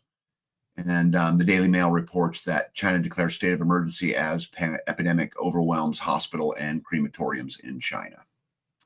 So just so you guys know, right, that they're saying that that's a coming. Did you hear there's a TB outbreak or whatever in Nebraska? Kansas too. Lovely. Yep. Kansas City and specifically Wyandotte County. Right. All right. Trump won't stop. Hey, G. Johns, how are you? Yeah, Hippocrates says, I'm sorry, G. John says, not likely to lead to a pandemic. Worst part is the Wuhan is still messing with these viruses. Yeah, and who knows what comes out of it, right? And to what lengths will the deep state go to keep power? Who knows, right? Yeah, new and improved, says Hippocrates. Anyway, breaking: Trump's won't stop. The president just dropped another executive order that could reshape the entire federal government. And here's what you need to know, right? The order gives the president direct control over independent agencies that have operated outside the White House influence for decades. This is a huge constitutional Article 2, Section 1 that puts the power exclusively in the president's hands. The deep state has ignored this since the 30s. So what they're talking about is, and I'll just kind of sum it up. He took outside agencies like the Federal Election Commission, the FCC, the SEC, the Federal Trade Commission, and moved them under the control of the executive branch. Now, this really matters, okay, because an executive order only affects the executive branch. The president has the ability to write an executive order which would create guidance inside the executive branch. So by moving the FEC, the FCC, the SEC, the Federal Trade Commission and stuff in there, he can make rules according to governing them. This all sounds great, right? When it comes to getting rid of corruption, except you guys have to remember something. It works both ways. So what that means is when Trump leaves office, whoever is the president now will have direct control over these different bodies. So let's talk about, right? So let's talk about these a little bit. So the Federal Election Commission, I mean, this is what ensures an election, right? This is what ensures who's funding what, right? Kind of important. You know, the FCC, which is the U.S. Federal Communications Commission, this is what's going to regulate social media, for example, right? So you just put the governing body that regulates social media under the executive branch. Important, right? The SEC, the Securities Exchange Commission. So, and I know a lot about this, right? Because in my older days in business, you know, we'd go raise money and we'd do stock offerings and all kinds of stuff, which, right? Now this will fall underneath the executive branch, as will the Federal Trade Commission, which obviously regulates, you know, trade. Andrew Ferguson said that big tech censorship is not just un-American, it's a potential, it's potentially illegal. The FTC wants your help to investigate these potential violations of the law. We were asking for the public submissions for anyone who has been a victim of tech censorship. So much like in everything, if the intent is good, if you're there to spread freedom, this probably works out okay. Right, probably. Okay. Well, I think as long as your goal is to do the right thing, this will work out fine. The problem is when you go make changes like this, and then let's say 4 years from now, 8 years from now, whatever it is, you get some president in who isn't, you know, honest or whatever. I'm not suggesting Trump is or isn't. All I'm saying is it applies both ways. And now the precedent has been set that the election commission is controlled by the person being elected, right? That the FCC, SCC, and the Federal Trade Commissions too. So this actually would concern me a little bit. A little bit? Yeah. Yeah. But here's the thing. I mean, it's kind of a double-edged sword. How do you fix it? How can Trump and his administration go in and fix the corruption if you don't have any control over the corruption, over the agency? Yeah. But if you take control of the agency, now that, right? I mean, it's kind of a little bit of a double-edged sword, you know, I think a little bit. Let's see here. I'm not worried so much about nukes as chemical that leaves, not me claws, that leaves me. I don't understand, Brett. Hook a brother up. I'm slow tonight. Let's see here. Oh yeah. See, Hippocrates group says, just imagine President AOC with increased powers. Yeah. Right? I mean, yeah. Will the Fed what, Mr. Mo? Oh my, could you imagine AOC president? It's like everyone is made of Foge and Elon Musk, and Doge was recreated under the U.S. Digital Services. So it is airtight that Doge can operate, but explain the Democrats not wanting fraud defined. Well, again, you got to remember, though, these rules that are created today will affect a lot of stuff down the road. And you guys know I've been very critical of Trump. Now he's 10 times better than Biden, right? But at the end of the day, these kind of things I'm not a big fan of. You know, I don't like that he talks about running for a third term. You can't. The rules say you can't. That's the end of it. And as I will defend, you know, a Republican's right to free speech, I will also defend the Democrats.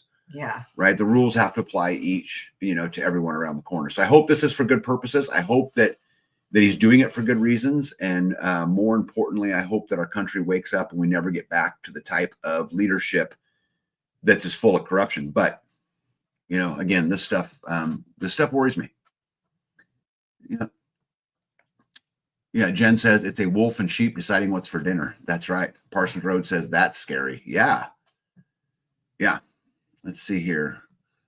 Jesus says, wonder if Trump will revert them back once they get cleaned up. Well, he may. And let's say for a minute that he does revert them back. But what he's now done is set precedents that the president can bring him in. Somebody else can. That's right. Because I'll guarantee you the other side, whatever the other party is, whatever comes in, will say President Trump on this day. Yep. Right.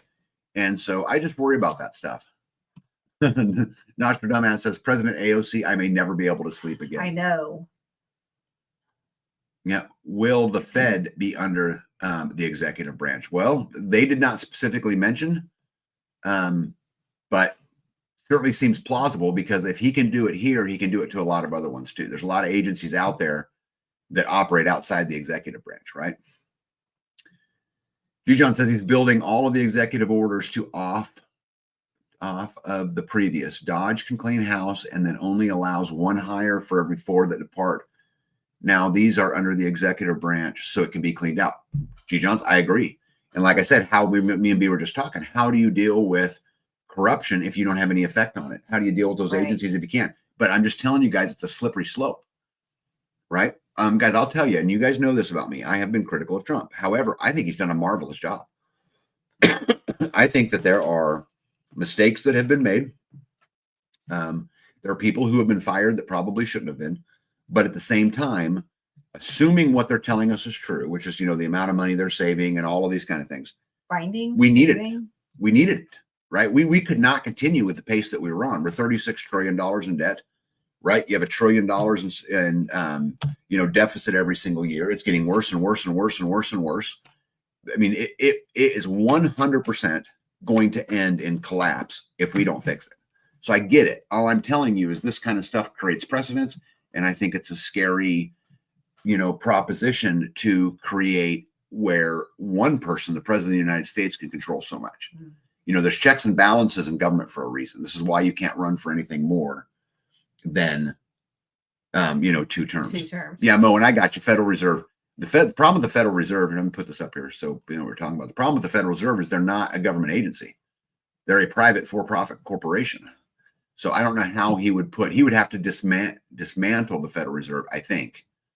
And I'm speculating a little bit here, Mo, but he would have to disband it completely, I think, to be able to create an agency, which, by the way, under Trump's presidency, we've added 3 new agencies, right? The government's actually gotten bigger to this point. Now, again, they promised to bring it back down, and I hope that he does. Let's see here. Where are we at? I don't even know. Oh, we were already there. Sorry, guys. Yeah. I'm just going to skip a. Dana Randall says JD for next president. I think that's likely. And Starla says Kash Patel is getting ready to let loose. Yeah, I watched his. I'll talk about another slide. I've got him being confirmed on another slide, but I watched that whole thing. The smaller the government is, the less damage it can do. The ultimate solution is a government just barely big enough to do what's necessary at that level and not any larger. Well, and as the Constitution says, any power not specifically given to the federal government lies in the hands of the state, and we need to bring the power back to the state. And I would even go a step further. And once you get into the state, the power needs to land in the hands of the community, the actual county that it's in, which would allow the constituents, the actual voter, to have more and more impact on what happens every single day. Do you see it? Yeah. Squatchy said. No, sorry, Squatchy. The sheep spend their whole life fearing the wolf, only to be eaten by the shepherd. Yeah, that's said so well. Yeah. Brett says, what does the government provide you?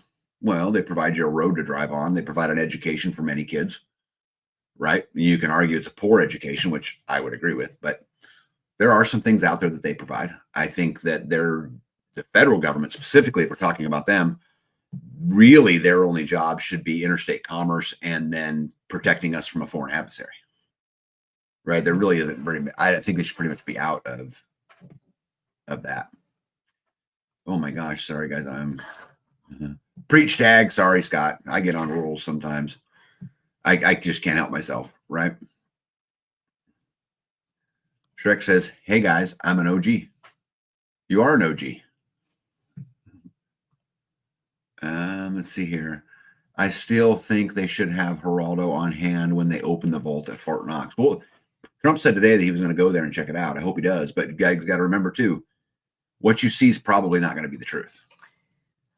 Well, like Mars landing. You guys got to understand something, that the amount of gold in Fort Knox is a national security issue. Yeah. So I don't know. Right. I don't know, So anyway, next topic.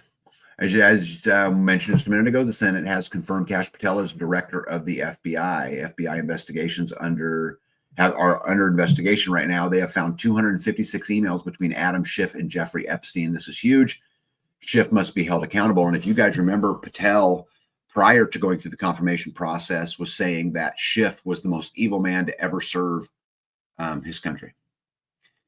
Yeah, and I'm hoping if you guys look at the middle picture, the white box with all the black lines, that's not what the Epstein list is. Oh my gosh, I hope not. Yeah, that they don't, because I think it needs to absolutely come out. And I think that Trump has an amazing opportunity, maybe the first time in the history of the United States where a president could absolutely get away with just being honest with people. Because he can blame all of this stuff away. He can blame it on Biden or Obama or the Bushes or whatever it is, right? And he can actually come clean. More importantly, the people who abuse the innocents would pay a price. And I'm going to tell you, unless he's on it. Well, I've thought about that a lot, but let me tell you something. If Trump was on the Epstein list, there's no way Biden would not have let that guy out. Unless Biden's on it. There's no way Hillary would have not. They would have just leaked his part, because they tried to. It's speculated they tried to assassinate him, right? But they certainly played lawfare on him. They certainly sued him. They, sicked the FBI on him. They did all of these things. If they had something on Trump, I'm confident it would have come out during the election. They would have used it. Yeah, just in my opinion, But Squatchy says Ventura may be a good choice for a live feed. I'd love to talk to Jesse Ventura.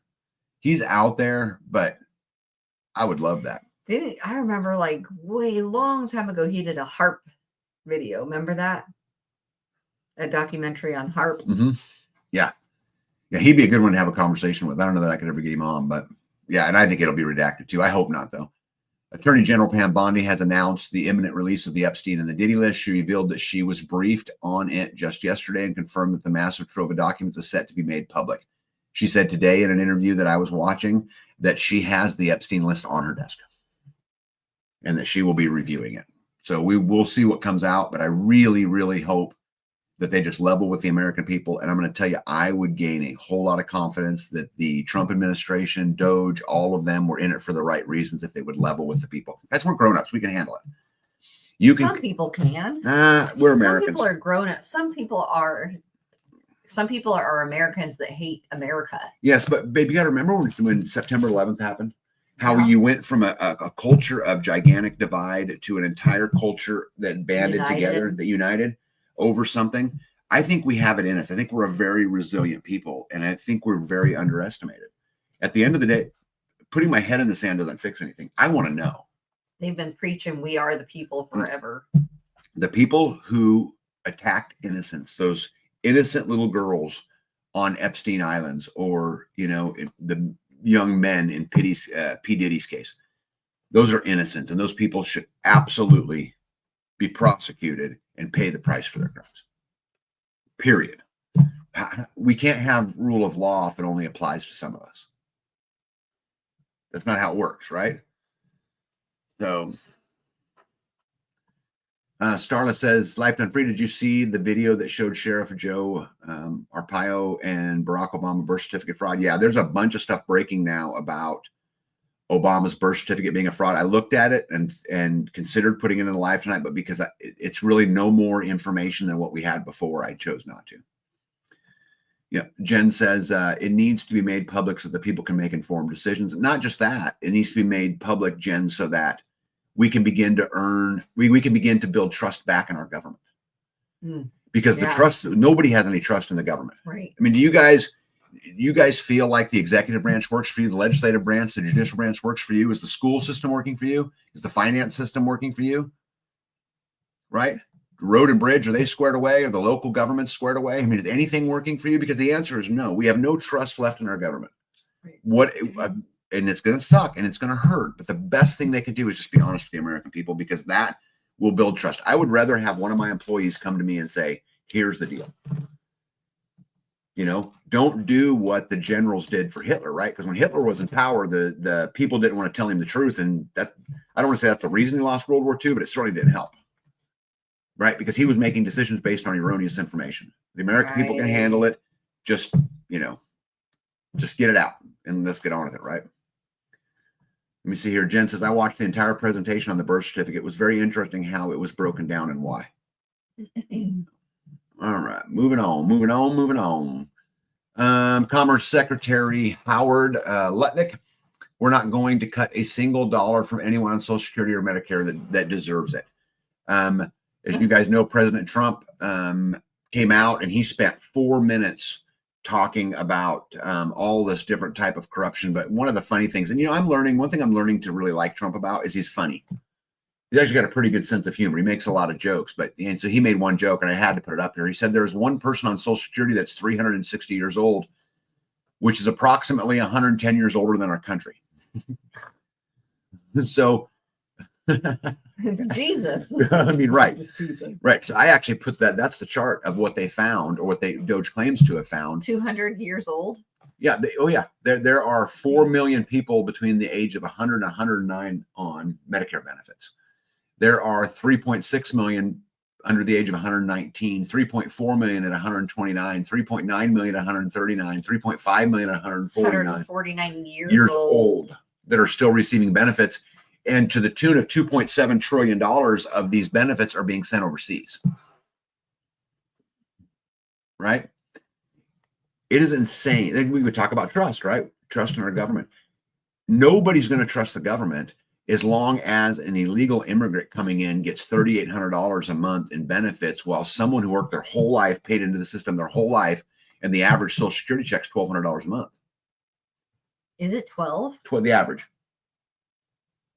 Because everybody I know that's on Social Security is making less than 1,000. Yeah, but the national average is 12. Did you know that you can cap out Social Security at like $4,800 a month is what it is right now. And once you cap out your Social Security, you keep paying in, but your benefits can never go up. The citizens that receive Social Security can't live off what they receive. It's heartbreaking and infuriating, says TV, which is a X channel. And it's infuriating when you know someone trying to live off of that amount, and they see all of the reports of the illegals getting amazing housing and thousands of benefits. Some of our people get a little over $1,000 a month. I can tell you my mom is on Social Security, and she gets about $900 a month, and it's really, really hard to pay your bills on $900 a month. Yeah, Tamara says she gets $2,200. Isn't a Social Security based on your contribution? It is, but it's the contribution in the last 13 quarters before you retire, which they do that shit on purpose, guys. And here's something. I'll tell you a horrible story. Okay, so if you guys, I don't know how many people know this or not, but they say that you hit your average, your peak earning potential about 50, right? And that's where you're going to make more money than you ever have in your life. Then they tell you don't apply for Social Security right away. Wait till you're 64, well, whatever the number is, right? Wait as long as you can. Well, problem is now your earnings starts going down. And what they use to calculate your Social Security is, I think it's the last 13 quarters. So not when you're supposedly making more. Right. I've paid into Social Security my entire life, and I'll never get a penny of it. Well, yeah, they're going to try to take it away. Yeah. I mean, they may pay me $3,000 a month or whatever the number is. But at the end of the day, if I would have taken that money and invested it in anything, the return I would have had would be far greater. Hakeshaw says at 70 years old, he gets $488 a month. Oh my goodness. Rabid Coyote says I get $1,440, but it's enough for me to get by because I have everything paid off. Smart money. Dana Green says I get $996. Tamara Smith says, but I paid max for the last 15 years that I worked. Yeah. Not very fair, is it? Red Boy says I stopped paying Social Security and started paying me and investing it years ago. Yep. Dana says I still work at 63. Tamara says I took mine at 62. Let me see here. Starla says, well, Zelensky just agreed to $500 billion deal in exchange for Ukraine's natural raw resources. Well, at least we're going to get something out of the deal. I'm going to talk a lot about that tonight. My peak earnings were early on when I was a pipeline welder. On average, they say it's in your 50s. And Mo says each taxpayer debt responsibility is increasing $2,700 a month. Compare that to Social Security. That's right. It is an absolute 100% scam. A month. Yeah, babe, I'm going to tell you something. If you took all the money that I paid into Social Security, right, will be greater than, with no interest. If I just had that sitting in a bank account, I would have more money than what I'll ever get out of it. Yeah. I'm going to get 30 cents on the dollar out if I'm lucky, depending on how long I live and all those kind of things, right? But Yeah. Complete Nostradamus for the win. Ponzi scheme. I could not agree more. Scheme. Can't that deal be retroactive, please? Yeah. Which deal would that be, Jen? The Zelensky thing? I don't have a lot of hope. Oh, the Zelensky thing? Yeah. Well, Trump said that it was retroactive, that he was going to take it for all of the amount of money spent. And Trump's, I'm telling you guys, is a superior negotiator. And he'll get a good deal out of it, I'm sure. But I think there's more to the story than that. Usually is. Yeah. Wow. President Trump goes off for 4 uninterrupted minutes listing off woke, insane products that your money has funded. For 4 minutes. Yeah. So give you some feedback on that. $10 million towards circumcisions in Mozambique. Is that a town? It's a country. I have no idea. In Africa. Oh, lovely. Yep. $25 million for biodiversity in Colombia. U.S. Treasury cannot account for $4.1 trillion in payment. Medicare mistakenly sent $2.7 trillion overseas to ineligible recipients. The Pentagon lost track of $2.5 trillion. Social Security distributes $100 billion annually to individuals without verified identities. The Department of Education spends $50 billion a year on promoting LGBTQ ideology to children.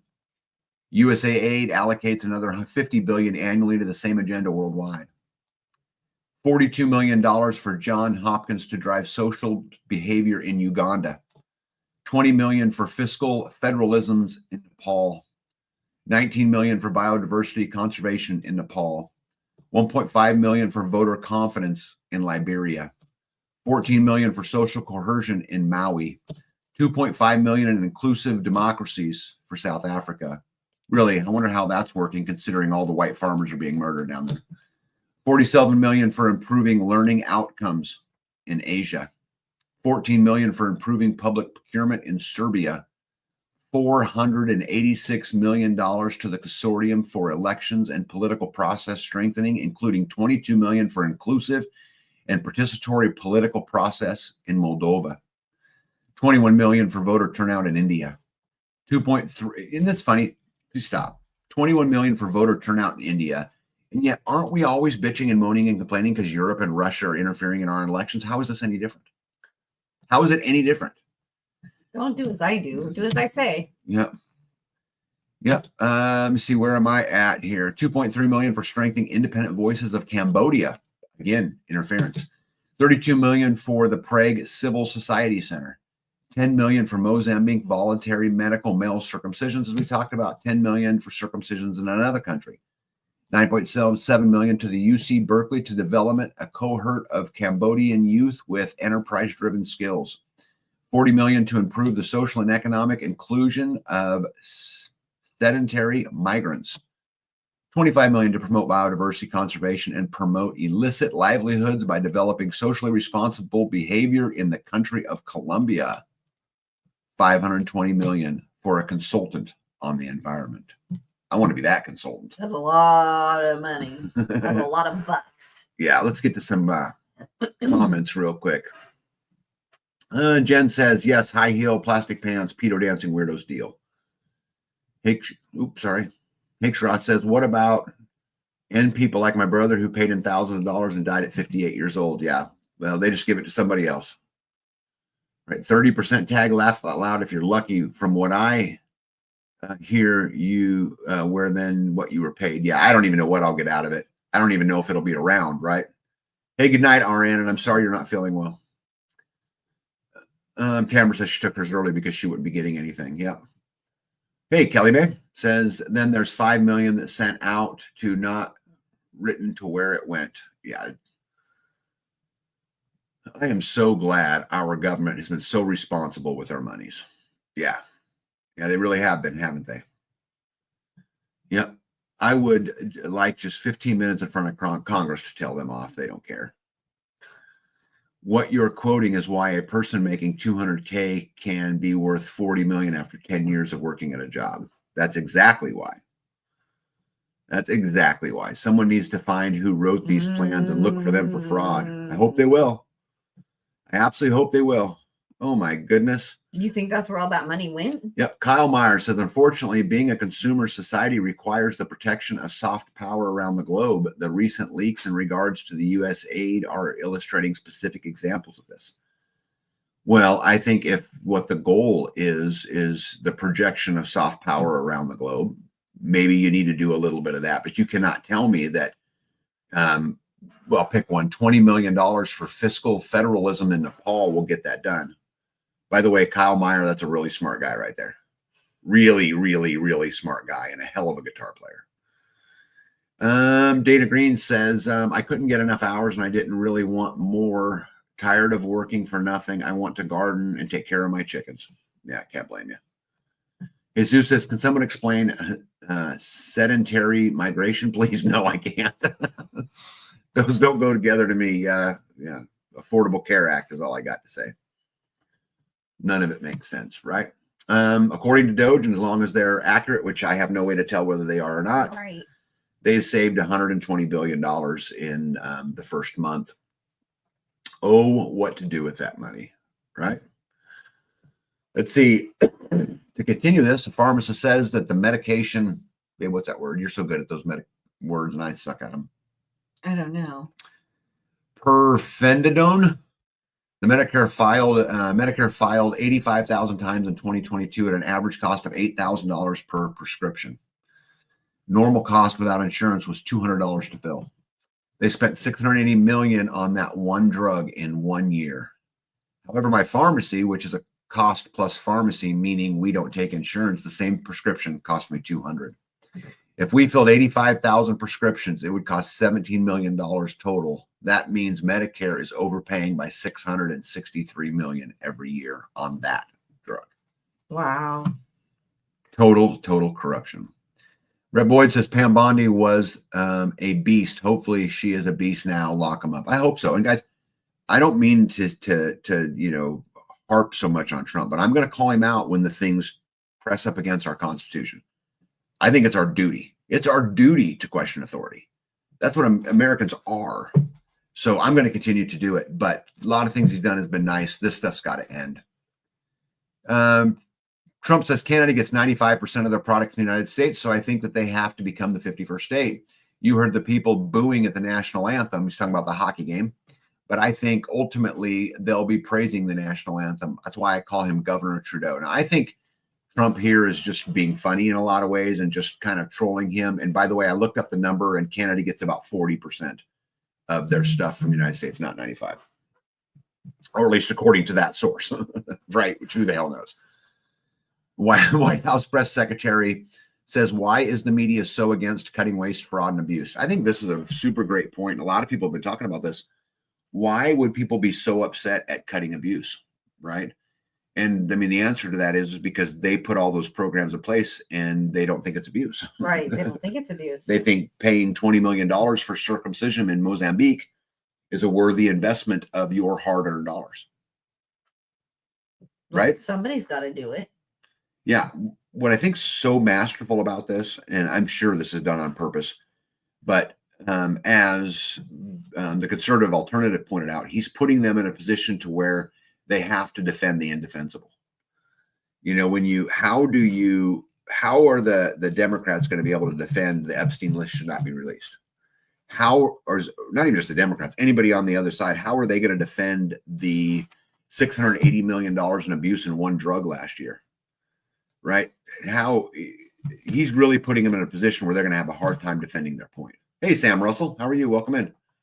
Kyle Meyer says, easy to boo the national anthem when you're wrapped in a big U.S. defense budget blanket. Oh, that's a great point. Great point. Yep, tag, but we give Canada a crap ton of money through tariffs and free trade. They make most of our car parts. Understood. But his statement of 95% is not true. Well, we don't 40%. Know that it's not true because just like we pay, 10% taxes where we're at. You pay 10% taxes where you're at. You're like, no, I don't. I pay more than 10% taxes. A lot more. So that's the same thing. I pay 62%. That's probably where he's getting his 95. Right. How would you even check that all those men were circumcised? Right. I don't want that job. Anybody volunteering for You just take their word for it. Verifying Mozambicans have been circumcised. I'm out. Sorry, guys, I'm out. That'd be a good job for Mo. Mo Engineer is very attention to detail oriented. And he likes to travel. Yeah, I'll get him teamed up with Joe from American Roots.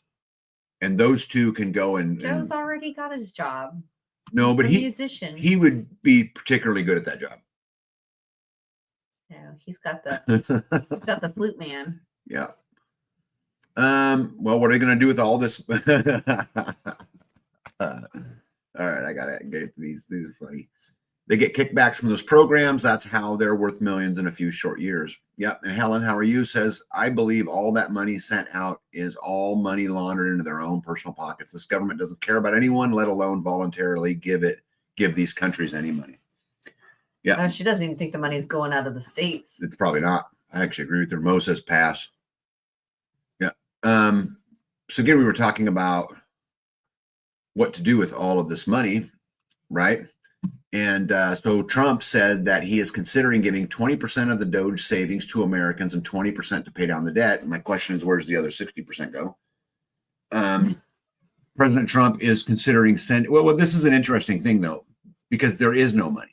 This is the thing people don't understand. So let's say that they identified $300 million in abuse. The money's already spent. Right. You're in the negative. Right. There's no savings. There's no savings. You just identified it. So if he says we're going to take 20% and give it back to the American people, they're going to print it. You're going to print it. Now you can stop the money from going out next time, but that money's already spent. It's not like they go and find it and go, oh, here's 200 million. We'll take it back. No, but if we're already in the hole, you don't have money to put anywhere. Mm-hmm. Yep. And so this is causing a great debate. There's a lot of stuff out there about, $5,000 here. I love the idea of giving the people their money back. The problem is we're $36 trillion in debt. There's no money to give. Yeah. So it'll be fun to watch this as it goes through. Kyle says, honestly, it doesn't seem like enough money. I think we should allocate more to the little off the top fund in Mozambique. Just a little. Maybe we should take a lot off the top. Just give them whatever left over. Sam says corporals and sergeants in the Marines would be great at checking that. You get a lot of practice administering drug tests. That's a good point. Yep. Squatchy says when everything tangible is tokenized and on the blockchain along with our voting, maybe all of our votes will count. Zero chance. Yep, zero chance. I would be opposed to that. They need to go back to voting on a paper ballot, I think.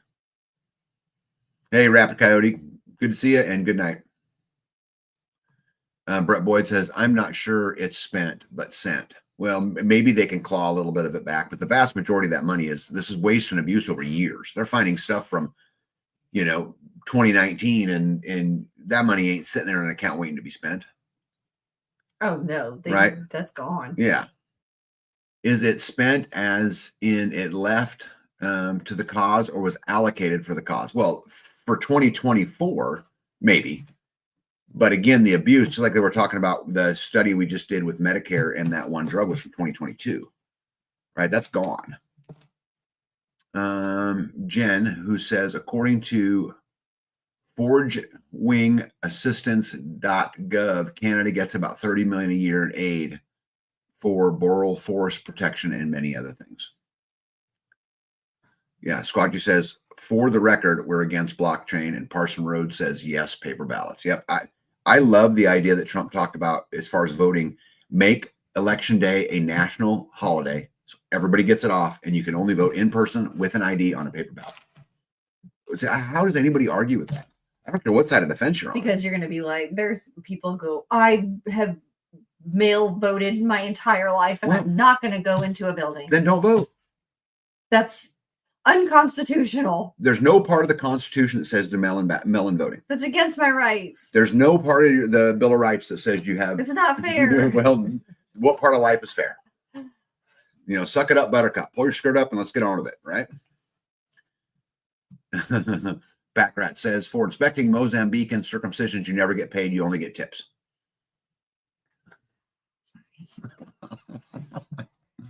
Pack rat. The last trillion was sent in the last year. Try and spend that money, that amount of money, follow the trail there. Yeah. I think they can cut a lot of costs, but I just think the idea of we'll give 20% back of what we save is kind of you're still spending. You're just spending more. And don't forget, Trump spent more money in his first administration than Obama did in his. Right? We became more in debt. Yeah, we did.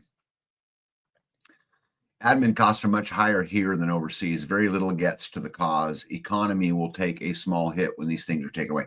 Actually, the economy is going to take a big hit. I think we are going to absolutely experience it getting worse before it gets better, in my opinion. Oh, I got to get hustling. I'm not going to make all my slides tonight again. Making America Great Again, powerful video. Trump's Secretary of Commerce, Howard Lutnick, believes getting rid of income tax with strong tariffs in place would unleash America's greatness again. I think getting rid of income tax would be a wonderful thing, although I would take property tax first. But I think it would be an absolute wonderful thing. But guys, one more statement, and I'll do that. Property taxes are an assault on the American dream, says Robbie Starbuck. He says, no one should be able to take it from you. Property taxes makes everyone a renter with the worst landlord of all time. Yeah, could not agree more.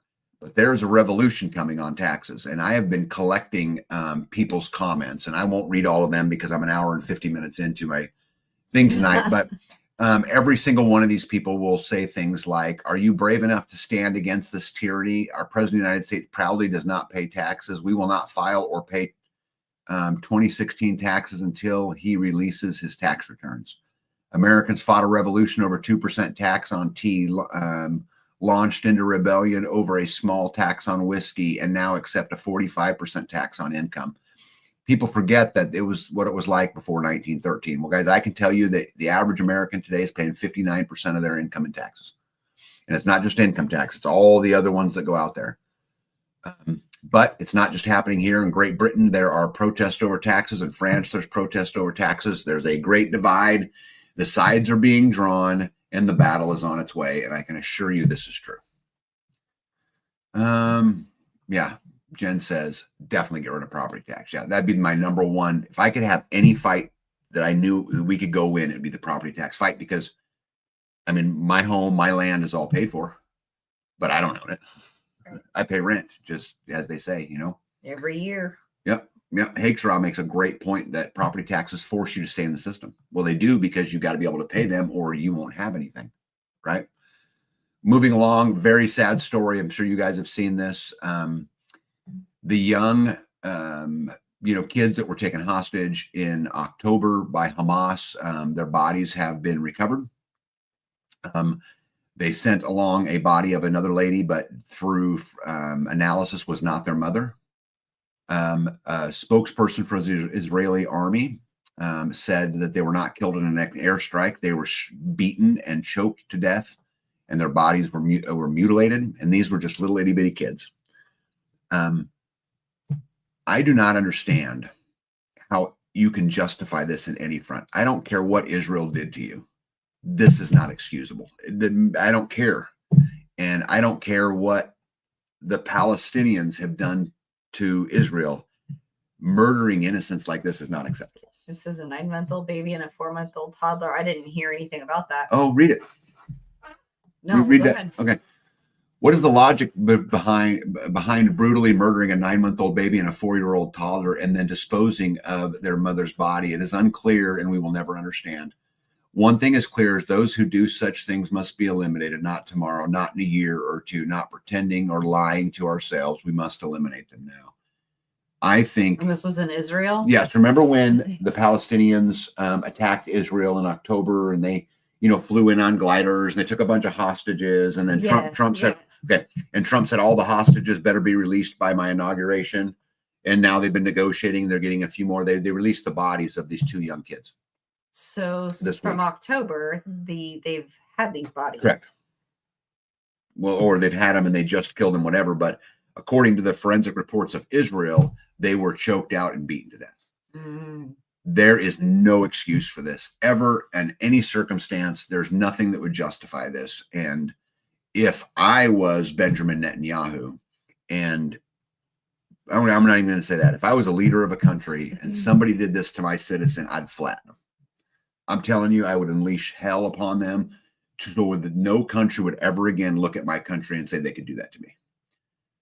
Just the way it is. People. Yeah, I just, this is just brutal to me. I think it's just super, super sad. I think Parsons Road said it just perfectly. So sad. Yeah, what a mess. All right. I'm going to get on to way more positive stuff. That stuff bothers me. There was a deadline on Saturday, right? Yes. They're not all released. Okay. You know, that's another thing about that too. You know, I mean, I think that war's hell. And you guys, for those of you guys who know, I'm a veteran. So there's nothing beautiful about war. But at the end of the day, I mean, you cannot negotiate with evil. I don't care what, you just can't. There is such a thing in our world as good and evil. And I'm not suggesting that we're the good ones, because I actually think America in a lot of cases is the evil ones. Not everybody, but certainly in some cases. But there's just no excuse for that. So Israel retaliates and goes and takes out another one of Hezbollah's, leaders, and now the ceasefire is in jeopardy. On to new stuff. Kristi Noem is releasing a massive new multi-million-dollar campaign targeted to warn illegals that they must leave the country. Mexican Senate gives a green light for U.S. Special Forces to enter into Mexico. So now we have American troops in Mexico fighting the drug cartels. Okay, these are deployed soldiers, right? And you're going to get into guerrilla warfare, much like what you would do in a Vietnam or, any of the other ones. And I would absolutely expect to see dead American soldiers in Mexico. Probably lots of dead Mexicans too. I don't know what such the big deal is about just put a wall up and end the deal. But I guess that's just me. Biggest news, though, I think that's coming out of the week is coming out of Europe. And, Europe feels, at least according to what they say on TV, feels very betrayed by America. Stalmer over there from Britain says that he is ready to put 30,000 troops in Ukraine. This is the beginning of World War III. This is the Archduke Ferdinand of World War I moment. If these countries truly do this, and not just them, France is doing the exact same thing. They're talking about doing a draft.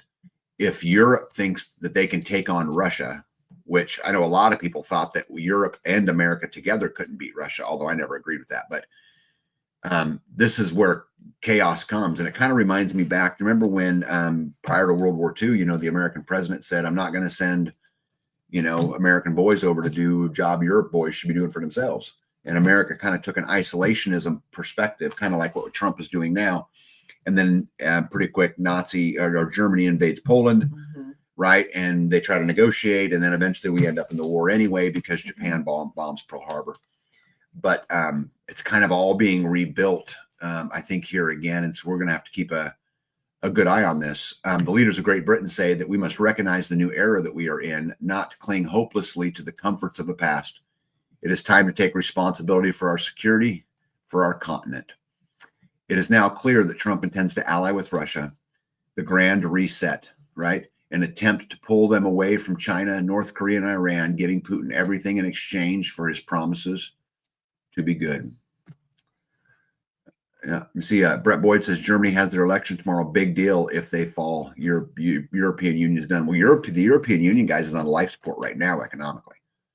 They are at the tipping edge of a collapse, and you're going to see the collapse of Europe before you see the collapse of America.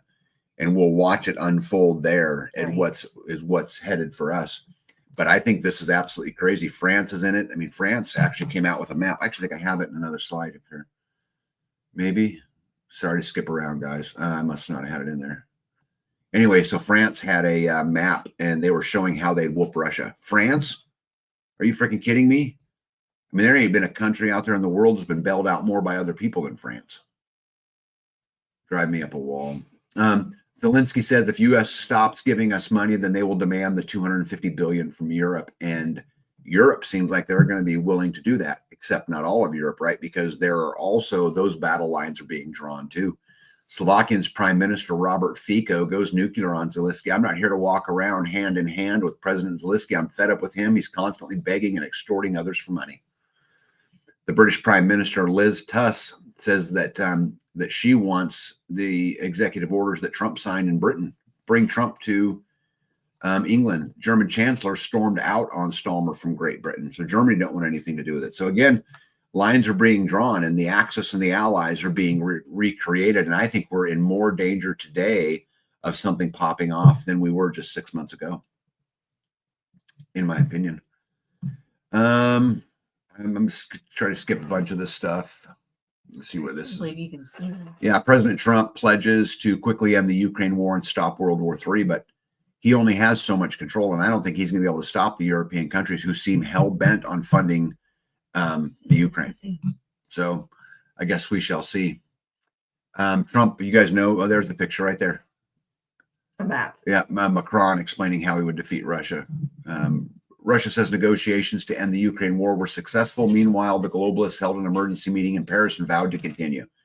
So think about this. Trump, it's all the evidence is the proof's in the pudding, right? So Trump and Putin get together. They both announced that they have reached some agreements that in a way to end it. Instantly, the European Union calls an emergency meeting and agrees to continue the fight. Canada then comes out and Trudeau says, we will always stand with the Ukraine.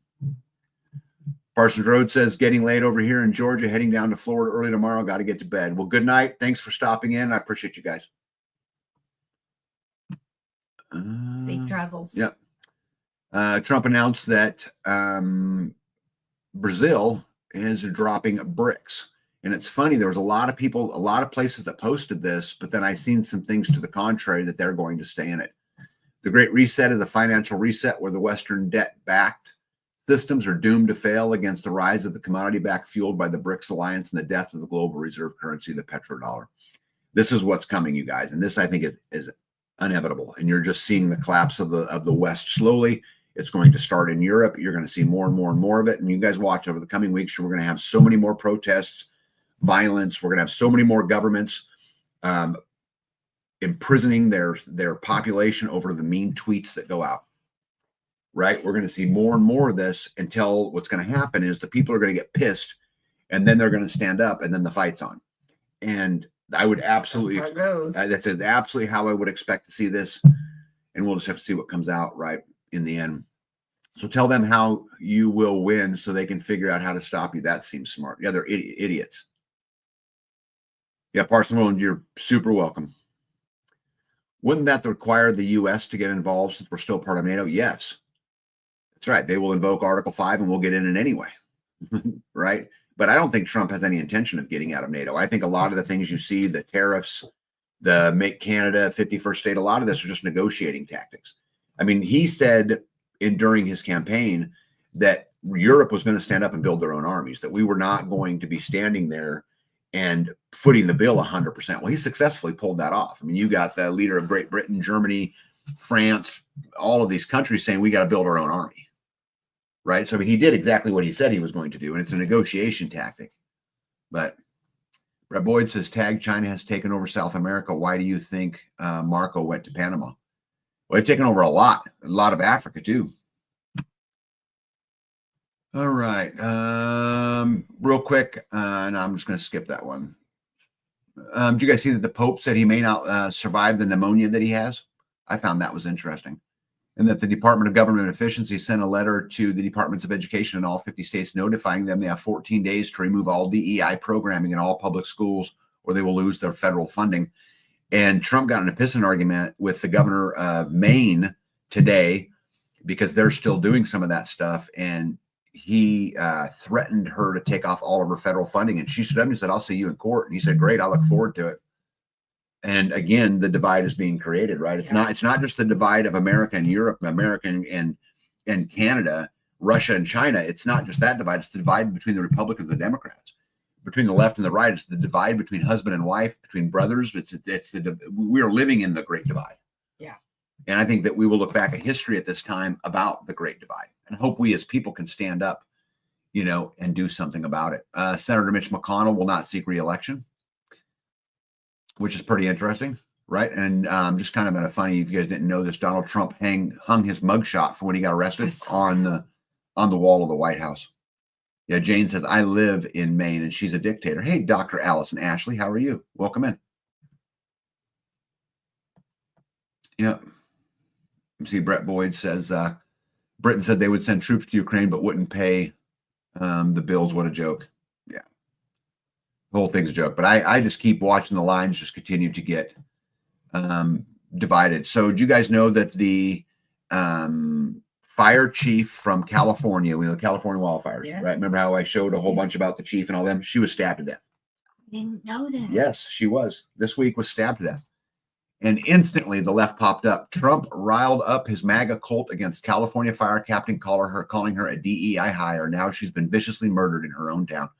Fire captain Rebecca Marodi was found with multiple stab wounds that police say indicate a desperate fight for survival. Search continues for the person who stabbed her, they go on to say. And the leading suspect for the murder of the California fire captain is a female named Yolanda. The suspect was known to the victim and is believed to be in a domestic violence incident. Good night, Scott. Oh. Right. And did you guys hear? That's Trump's fault? Yeah. That's a domestic violence incident and it's Trump's fault? Yeah. It's crazy. Los Angeles Mayor Kevin Bass says she really is just a victim for being allowed to travel to Ghana when the forecast predicted the massive Santa Ana winds that led to the catastrophic fire. So the lady that's in charge, the LA mayor, says she's a victim because they let her go to Ghana. They let her. Yeah. Crazy. And then did you guys see Tom Hanks making fun of MAGA at Saturday Night Live? He came on, that's him right there. He came on making fun of, was wearing the hat and all that, making fun of all the rednecks. Yeah, Jen says by her lover, allegedly, according to some people that knew. Yeah. Amy B says family's divided is the truth. Unvaccinated nurse. Dad said if I died of the COVID AIDS, he wouldn't come to my funeral. The COVIDs. Babe, COVID, there's a reason that she's saying that. There are people who are now testing positive for HIV because they're claiming, because there are, and she'd be able to quote this a lot better than I would, but I think it's the spike protein is out of the HIV virus or something like that. But there are people now testing positive for HIV that are blamed, that it's being tracked back to people who have gotten the vaccine. Correct. Yeah. Hope I said that right, but Amy B, please feel free to square me away if I quoted any of that wrong. RFK announces new MAHA commission to study the factors that have led to the steady decline in American health over the last 2 generations. This is one thing that I'm probably the most excited about. The commission will include people from all viewpoints and be conducted with an unbiased scientific approach where nothing is off limits and all possible contributors will be explored, to include childhood vaccination schedules, glyphosate and other pesticides, electromagnetic radiation, ultra-processed foods, PFAs, PFOAs, and microplastics, SSRIs, and more. Robert F. Kennedy wants to ban all pharmaceutical ads from television, which I also agree with. Syngenta, so you guys know, produces a pesticide called atrazine. And I just pulled it up here off Wikipedia so you know what it is. Right? You've seen it in a lot of things. But did you know that when male frogs were exposed to a high enough level of it, they actually turned female? Ooh, geez. Yep, there was a big, frogs are weird about that, but they are like, they can, I don't know how it all works. I'm not smart enough to do that. But anyway, I think it's crazy that we're using a pesticide that demasculates males and it's being spread on farms where the most, manly of man inhabit. Maybe it's that, toxic masculinity, being sprayed out of a population. Just like, yeah. I hope not. Yeah. Jen says they're also concerned about shedding. Yeah. Atrazine, Brett Boyd, ATRAZINE is how I have heard it referred to, but that'd be a whole different set of jocks. Yep. Atrazine. Jocks in schools with no testosterone, with no male genes. It would really help everybody compete on an eating playing field. You go, girls. That's crazy. I think frogs have the ability to do that anyway, right? Yeah, I don't know. I've read things like that, but yeah, I don't know. Trump declares war against chemtrails, which I love, and unmarked planes dump toxic payloads over the U.S. Yep. And you guys cannot, nobody could convince me that they're not doing it. I mean, it's super public record now that weather manipulation goes on and it should absolutely be stopped. Kennedy announced that he had a meeting with Monsanto and also had a meeting yesterday with Health and Human Services, which I'm super glad about. Oh, here you go. Jesus says Astrazine is also an antihistamine. Yeah, let's skip that. Sorry, guys, I'm trying to hustle because I'm already. Oh, but look at that. Look at that. We got to the end. I hustled, but we got there. Mo says, I'm not checking for the sex of frogs either. Dude, you're just such a hater. You know that? Yeah. Absolutely crazy. All right, baby. It's 2 hours and 10 minutes. We're 10 minutes late getting out of here. I apologize to everybody. I tried to be prudent and on time and done at the exact time. I am a Nazi about that. Late. Yep. So what do you want to say before we get out of here tonight? Please find people. Well, you were talking earlier. I don't exactly know what we were talking about. I don't exactly know what you were talking about. Do you ever? But I was thinking, yeah, sometimes. I was thinking, don't give up, right? There's still time. And because there's still time, there's hope. Yeah. So yeah, there is time. And I like that. I think that's a great parting way to get out of there. You guys, freedom is nothing more than living life according to your own terms, right? And we talked earlier tonight about how happiness was not a destination. It's a choice that we make every single day. And it's not too late to be happy. It's not too late to make those choices. But I'm going to tell you something. The word hope is worthless without action. You can hope all you want, right? And hope's a wonderful, wonderful thing. It keeps us motivated. But you got to put action behind it. It's not too late, but today's the day. Today's the day you put action behind it. Today's the day you take action and we stop investing in the life that makes us feel like slaves. And we start investing in a life that makes us feel free. And you can do it. You just got to put action behind it. It's not too late to buy land. It's not too late to build community. It's not too late to do those things, but you got to put action behind it. And so I will leave you with the same note that B left you with, which is it's not too late. We love you guys. Tag out. Be out. We'll see you guys in the next one. Hold the line. Not an inch.